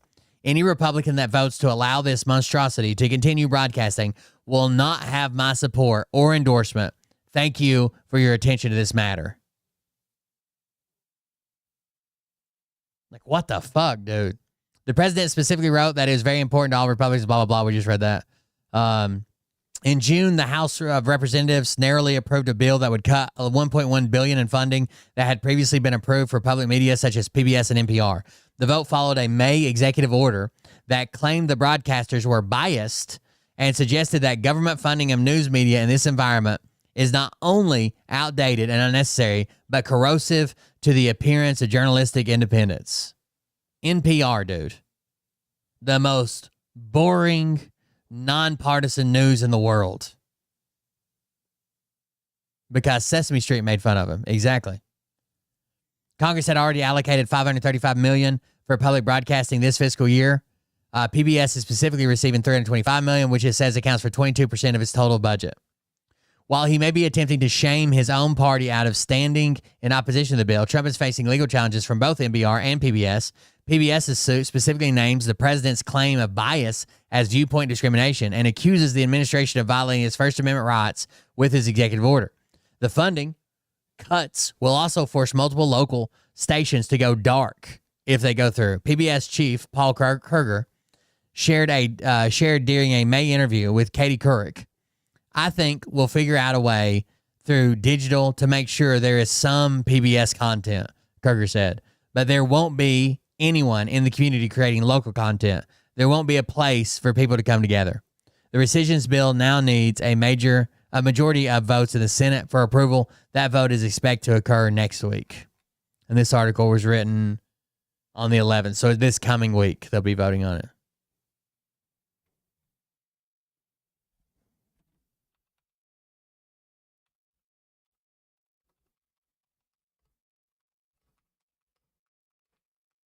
All right, now we're going to do something weird that's not political based. Hold on. First of all, watch this. I'm Donald Grump, and I have more trash than all of you, so yeah. It may be the end of the road. Donald Grump. Sesame Street. Real estate tycoon Ronald Grump has announced plans to demolish Sesame Street and create a lavish new Grump Tower. Hey, look, I love you people. You deserve some of the finer things. Trust me. You won't miss all this. But Mr. Grump, this street is our home. Yeah, we like it the way it is. You'll have. Okay, that's it. I tried to be nice to you people, but you don't want to listen. That's it. You got 2 weeks. Pack up and get out. What? Give me this, you. Wait a minute. Get out of my way. Wait a minute. Pack up. Grump Tower. What's going on here? A character named Ronald Grump cons Oscar the Grouch into selling his property. Apartment building in the world. Isn't it, Tony? No. He traded his trash can spot for this hunk of junk. Hey, Ronald. This is Ronald Grump. He is my neighbor and the Grouch who built this place. Scram! Where I go, they go. Well, then you're all getting out of here, because I don't want any pets living here. See? Look at this. I got a So he sells him this, and then he gets kicked out himself. contract, and it says, no pets allowed in. You signed it. Donald Grump happens to have the most trash of any Grouch in the world. Yeah. I'm looking for an apprentice. Huh? Omagrosa? Swampy? Yeah. Scram! You're fired. So there's been a couple different characters that played Trump throughout the years. Whose name equals trash to you and to me? Who do you wish you all could be? Grump, I'm the trashiest. Grump, I'm the grouchiest. That's what he's mad about. All right. So there's this guy that I follow. His name is I think he goes by Parker, which is his last name, Matthew Parker. And he has a shorts channel called Parker's Mobile Mechanic. It's on TikTok or whatever. And this is literally the nicest guy in the world. He's a mechanic, works for himself like a mobile mechanic. He helps finance people. I bet you I've seen him do 100 fundraisers to help people that cars were broke down or they needed a new car, a new engine or whatever. He does the work. He finances people, lets them pay them. He buys parts. He gets fucked a lot. Obviously, he's in Tulsa. But he buys parts for them, tells them they can pay him on payday. Like, he goes out of his way to help people with cars. Parker's Mobile Mechanic. He is such a nice guy. Well, recently, he was on vacation. And his neighbors don't like that he's got a box truck that he works out of that says that's wrapped. It's nice. It's not like an eyesore or nothing. That says Parker's Mobile Mechanic. So he has that, and he has it in his neighborhood. His neighbors don't like that. His neighbors are fucking dicks. And he does all this out of the kindness of his heart. Obviously, he's gotten social media, but he was doing this shit before he blew up on social media, too. I've watched him for a while. Anyways, his neighbors don't like that he's got a box truck, so they complain. And then another truck, they were trying to get a vehicle for somebody that needed a truck, and there was one that had a bunch of mechanical issues, but was donated. So he had it in his driveway fixing it, and it runs and drives. It just needed a little bit of work before he could donate it to somebody. Wasn't perfect, but it ran and drive as a flatbed pickup truck. So his neighbors called in while he was on vacation. It's almost like they timed it while he was on vacation, and claimed to the city that they were both non-running vehicles. And while he's on vacation, the city gives him like 24 hours to move the vehicles. And he's in fucking Florida from Oklahoma with his family, with his kids on vacation. And he's got like 24 hours to move it or he's going to be fined. So he has to end his vacation, come back home. Like it's so fucked up. Now, I haven't watched this video. This video is from 9 days ago. But it says now they called CPS on him. You guys remember they called CPS on me? Like, this is fucked up. And he's got a video on it. So we're getting ready to watch it. The guy's name is Parker. He's a really good dude. He's an incredibly good dude that helps people out all around Tulsa. And for the last probably couple months, he's been talking about leaving Tulsa because it's like people don't appreciate what the fuck he's doing to help out people around the town at all. Okay, so because I'm already dealing with ridiculous stuff from the city, I'm going to record all this because this is ridiculous as well. Can you please elaborate? And he's went to the council meetings and stuff and said, hey, this is what I do. Is there any way that I can make it easier? Or would you guys like to, we could partner together. We could help people. We could fix their car. Because the sad part about living in cities in America is a lot of the cities don't have any public transportation to speak of, right? Some do. Some have good public transportation, but basically everywhere else in the United States, you have to have a fucking car. And without a car, your world comes screeching to a halt, right? You can't get the kids to school, and you can't go to work, and you can't go grocery. Everything's just too fucking far away. There's no good public transportation, or the public transportation takes fucking hours and hours, or it's overly expensive or cumbersome, or it's just shitty, right? Or you get fucking stabbed, He's doing a really good thing in Tulsa, and it's like Tulsa, the people that don't need his services and the city just fucking hate him. We're Tulsa County Child Welfare County here to do. We have a CPS referral regarding concerns for Brooklyn AC County. You're kidding. You guys keep coming to this A CPS referral to come check on his kids. property, screwing with me when there's a million other things that you guys could actually be doing that's beneficial with your time. You know what I mean? Instead of using the time productively, guys. And his kids are in his pool at his home. Here's the thing. What the hell? Like, what the hell? You know what I mean? It's just like, dude. You guys keep pressing me. It's annoying, man. Like, it's so annoying. I know you guys have way better stuff to do with your time. Like, and I've been doing nothing but being like cooperative with you. This whole thing is such nonsense, and I'm really tired of playing by y'all's rules in your ball game and like just like screwing me left and right. Like screwing me left and right. If you want to talk to my children, that's fine, dude. You can go over there and talk to them. I'm just telling you right now, it is a waste of your time. And you and I both know in Tulsa, Oklahoma, there is way better places that you yourself could be and actually save a child. Because what we do is save families. Like, we literally post videos saving families' lives. I literally just posted the video. I've never seen him talk about politics or controversy, anything. All he talks about is like, hey, this customer had this, blah, blah, blah. And most of the time in the videos, he's like, yeah, don't worry. You can pay me when you get paid. Or, yeah, you can make 4 payments. You know, yeah, you can pay me later. A lot of people stiff him. They get their car fixed and never speak to him again. Don't pay him. He's still out here doing it every day. Giving a refugee family a car. They didn't have one. That charger out there he gave. And this is another one of my customers. Yeah, that charger I gave him. We raised donations to get him a charger and an RV. Like, this is what I'm talking about. We don't do nothing but good things for the city. And you guys keep coming here acting like you don't know who we are. And I just feel like the whole, I'm going to be honest with you, and I feel like the whole way of everything that's being performed in every aspect of everything that... This argument's not helping him, right? And I would not advise this argument with a CPS worker. But I can understand how you just get so frustrated like you blow your top. It's done. So why did we get picked out of the hat then? I don't know. So that doesn't make any sense. Yeah, okay. It's all starting to make sense now, actually. Yeah, because we picked up a father that was on the side of the road with the sign with his 2 little children that was 2 and 3 saying that the city of Tulsa... And put them in a hotel room. The city of Tulsa evicted them. They picked up a father with 2 little kids in his broke down car and put him in a hotel room for a month.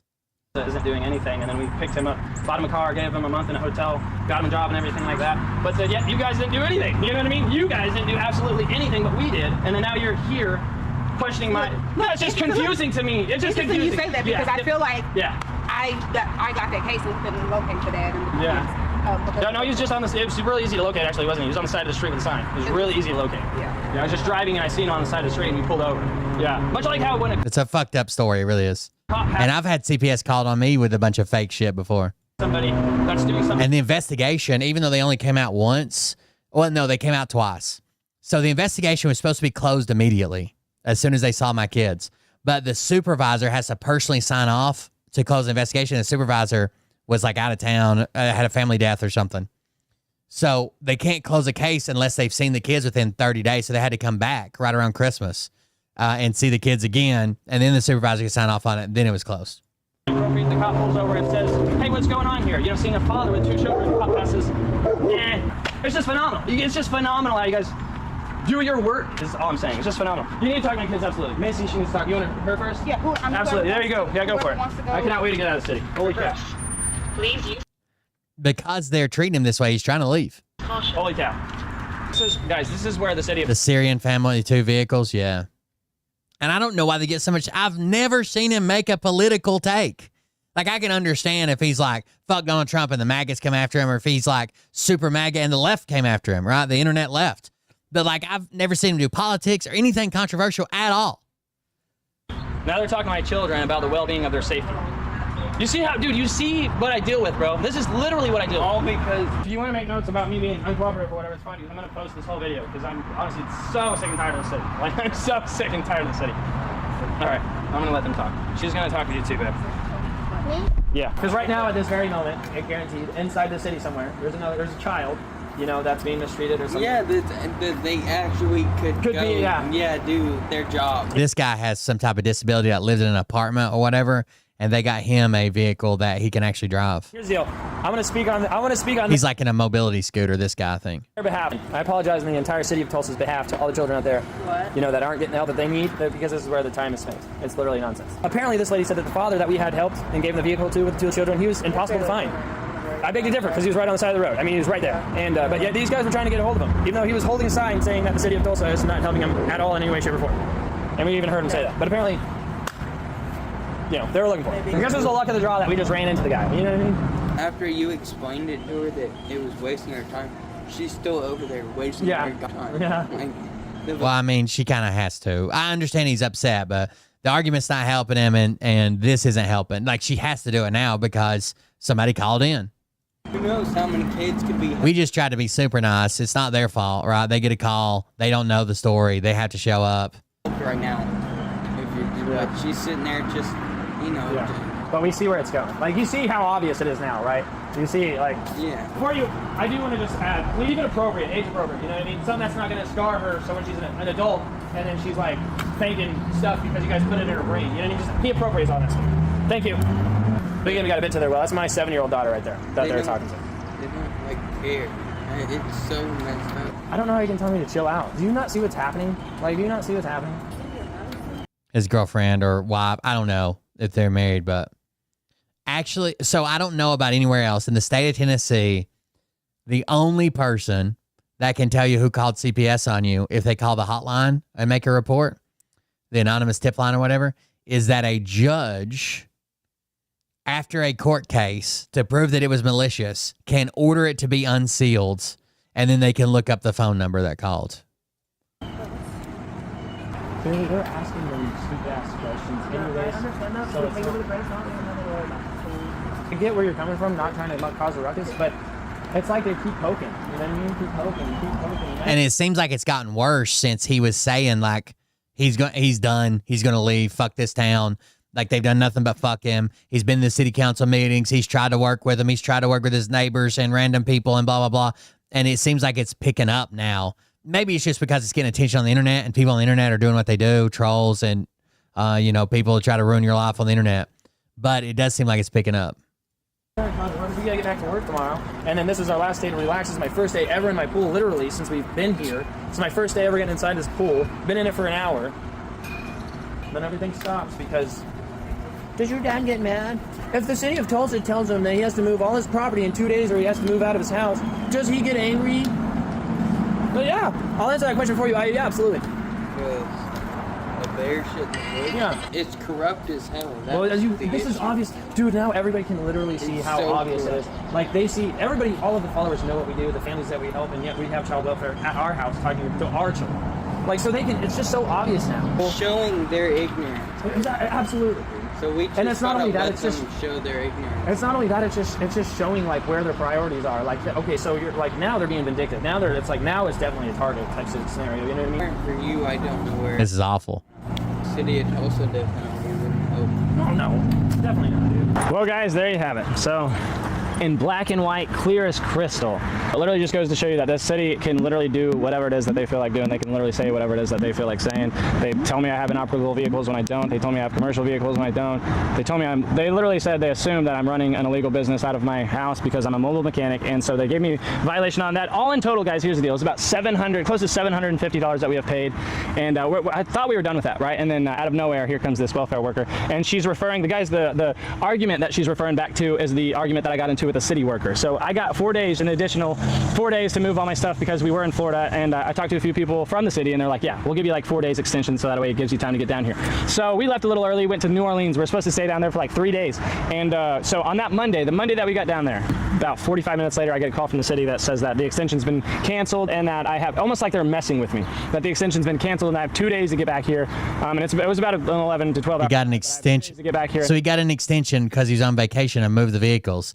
Then they called and said, the extension's canceled, sorry. All of this stuff, or I was going to be evicted from my house. And then so once I was talking to that gentleman who told me that my extension's been canceled for some odd reason. It was a heated conversation on the phone because he was being extremely rude. He hung up on me twice. I had to call back. Guys, here's the deal. He put me on hold. I had to wait on hold for an hour. And then he answered the phone and he goes, oh, I am so sorry. And these are things that I got all on video. And he's like, oh, I'm sorry, which led to him telling me, well, great parenting, because apparently he knew that I was yelling in front of my children somehow, which definitely I wouldn't do that. I don't want my kids to see me get angry. They don't have no reason for that. But apparently they're out here because I had the argument that I got into with him. And so at this point, I'm defeated, guys. I'm exhausted. This is becoming too overwhelming. That's a sad story, dude. When you think that all is done, pop, here comes another one. Just trying to help people. My entire life, this was definitely the most bogus one, and it's just coming after, like, it's coming out of all directions, you know what I mean? Now I got the child welfare, guys. Child welfare. But through all this, guys, you know what I realized the most? That I have an enormous amount of support from you guys. I have so much overwhelming love from you guys, and honestly, that is what's helping me overcome all of this crap, is the fact that I have one negative person on the left, but I have 10 positive people on the right. So, you know, I'm a humble man, and I've never done this before, but I'm going to do it. Here's the deal. I cannot stay in Tulsa, Oklahoma any longer, nor can I really afford to move anywhere. I didn't know you had to GoFundMe. I guess this is new.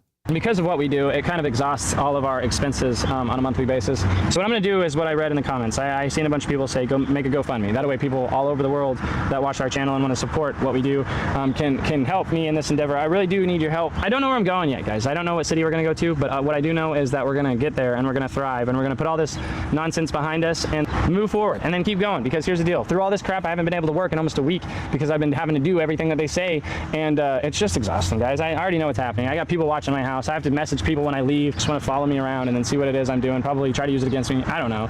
But the thing about it is, guys, I need your help. Okay, so if you'd like to help me out of this situation and possibly move to a better location, please.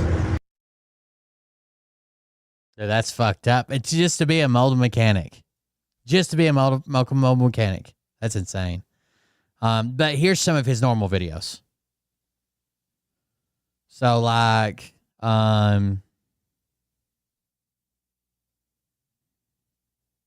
that's the guy that's wheelchair bound.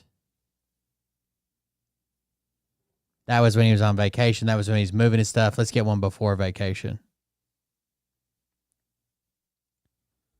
You got a jacket and stuff like that? Yeah. So unfortunately, we got to cut our vacation about a week early. I get it to play. Yeah. Where at? What happened? That car's new. We thought it had a jack. You don't have a jack in it. Oh, no jack? No. Does it got a spare? I got a spare. Okay, you just got a flat tire? Oh, yeah, we're just getting some gas, man, and then I'll You don't mind? Not at all, Right? Come here, back one. Look at this. You don't even have a Somebody's just stopping. Somebody just flagged him down that needs help at a gas station. Oh, yeah, I see. Oh, dang out, man. That just exploded on you. Well, okay, yeah. Like, it's all he does is help people. Like, I don't understand why the city's so against him. A lot of money, but it gets better. We actually got you also a truck. Are you serious? Yeah. Woo! Yeah. So that way that can be for you for work. Got it hidden back there. It's actually got a rack on it. It's a little Ford Ranger, man. Here, I'll pull it up. And they're like older used cars, but still.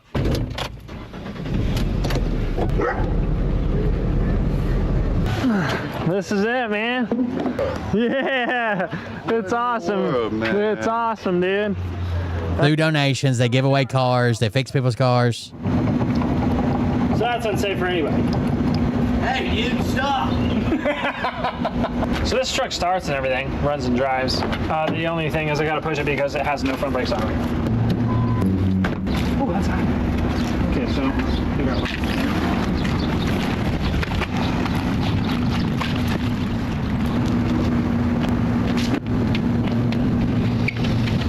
Which is why we bought this. And these. All right. So there you go. That's Parker, the mobile mechanic, and his dealings. And I'm going to keep up with this story. I want to see if he gets out of Tulsa. It sucks to be like doing the good thing and still getting shit on. Right. Anyways, thank you guys for joining us. Support the show if you want to. Support Parker if you want to. You can support me at coldbeer.fund, coldbeer.fund. Help pay the bills around here so we can keep the show going. We greatly appreciate it. Thank you guys for joining us. Thank you for being here. You guys have a good night. I'm going to go get some sleep. I didn't sleep at all last night. Felt like shit. So thank you guys for joining us. Thank you for being here. We'll see everybody in the next one. Have a good night. Love you. See you. Bye. Good deal, Q. It seems like he's trying to do a good thing. And like I said, I've never seen him do anything controversial or even political, anything. Like, he just works on cars and gives people free shit all the time when he can. Exactly who they are and telling the rest of the world who they are. You don't have the forking balls. You don't have the balls. Support the show at coldbeer.fund so we can pay the bills around here for another month. We'd appreciate that. Coldbeer.fund. Thank you guys. Get lit, get the place in the best. You know that stage is set. You better buckle up, cause you ain't seen none yet. Here we go, I think I started some shit.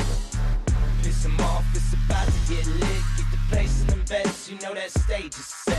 You better buckle up, cause you ain't seen none yet. And they say that I'm a lunatic. Well, listen, bitch, I came equipped with a quick wit and a 6th sense for the stupid shit. Where my true believers? Y'all need Jesus. Praise the Lord, head to the extreme. All these false fucking prophets who profit off of gossip. Worshipping drums, cocking, begging for a throat deposit. Swinging fucking meat hammers like fool in a thong. He's strapped to the shaft, eating his chest like he's King Kong. Starving for attention, I'ma make your gut burst. I'll be your huckleberry, I can quench that thirst. Baby eating lizard people, alien sex. What's next? Trump in a dress, fucking Flynn on his desk. A retard in a vest, climbing up 5G towers. Cause you told him if he did, he'd get fucking superpowers. Here we go, I think I started some shit. Piss them off, it's about to get lit. Get the place in the best, you know that stage is set. You better buckle up, cause you ain't seen none yet. Here we go, I think I started some shit. Piss them off, it's about to get lit. Get the place in the best, you know that stage is set. You better buckle up, cause you ain't seen none yet. I used to find clues too when I was high on shrooms. I found myself a tunnel that led to Jason Q's bedroom. Open his closet, I found some of his meat rockets. I strapped it to my shoes and then I flew through the roof.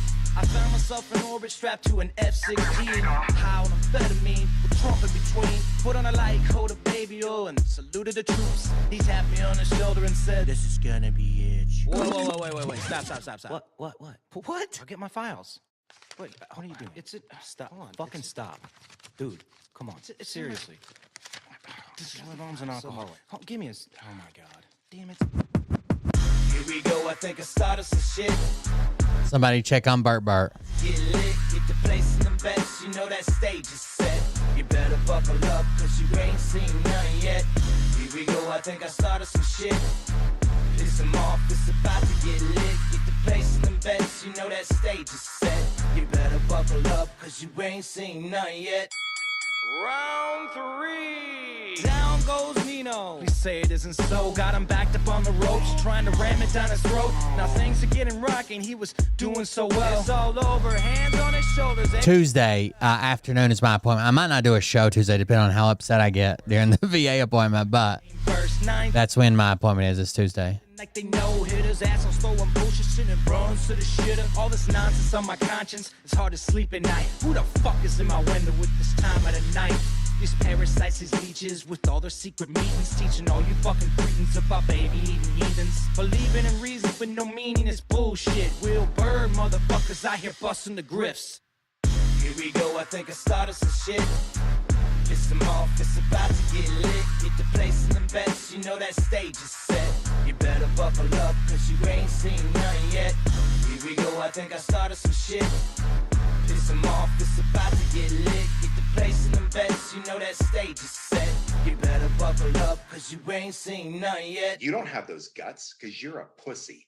You're a pussy wearing aviator glasses in your mother's basement, and I won't even give out your dime store handle because that's really pathetic. We're going to have to bring back the glasses, I think. Have a good night, guys.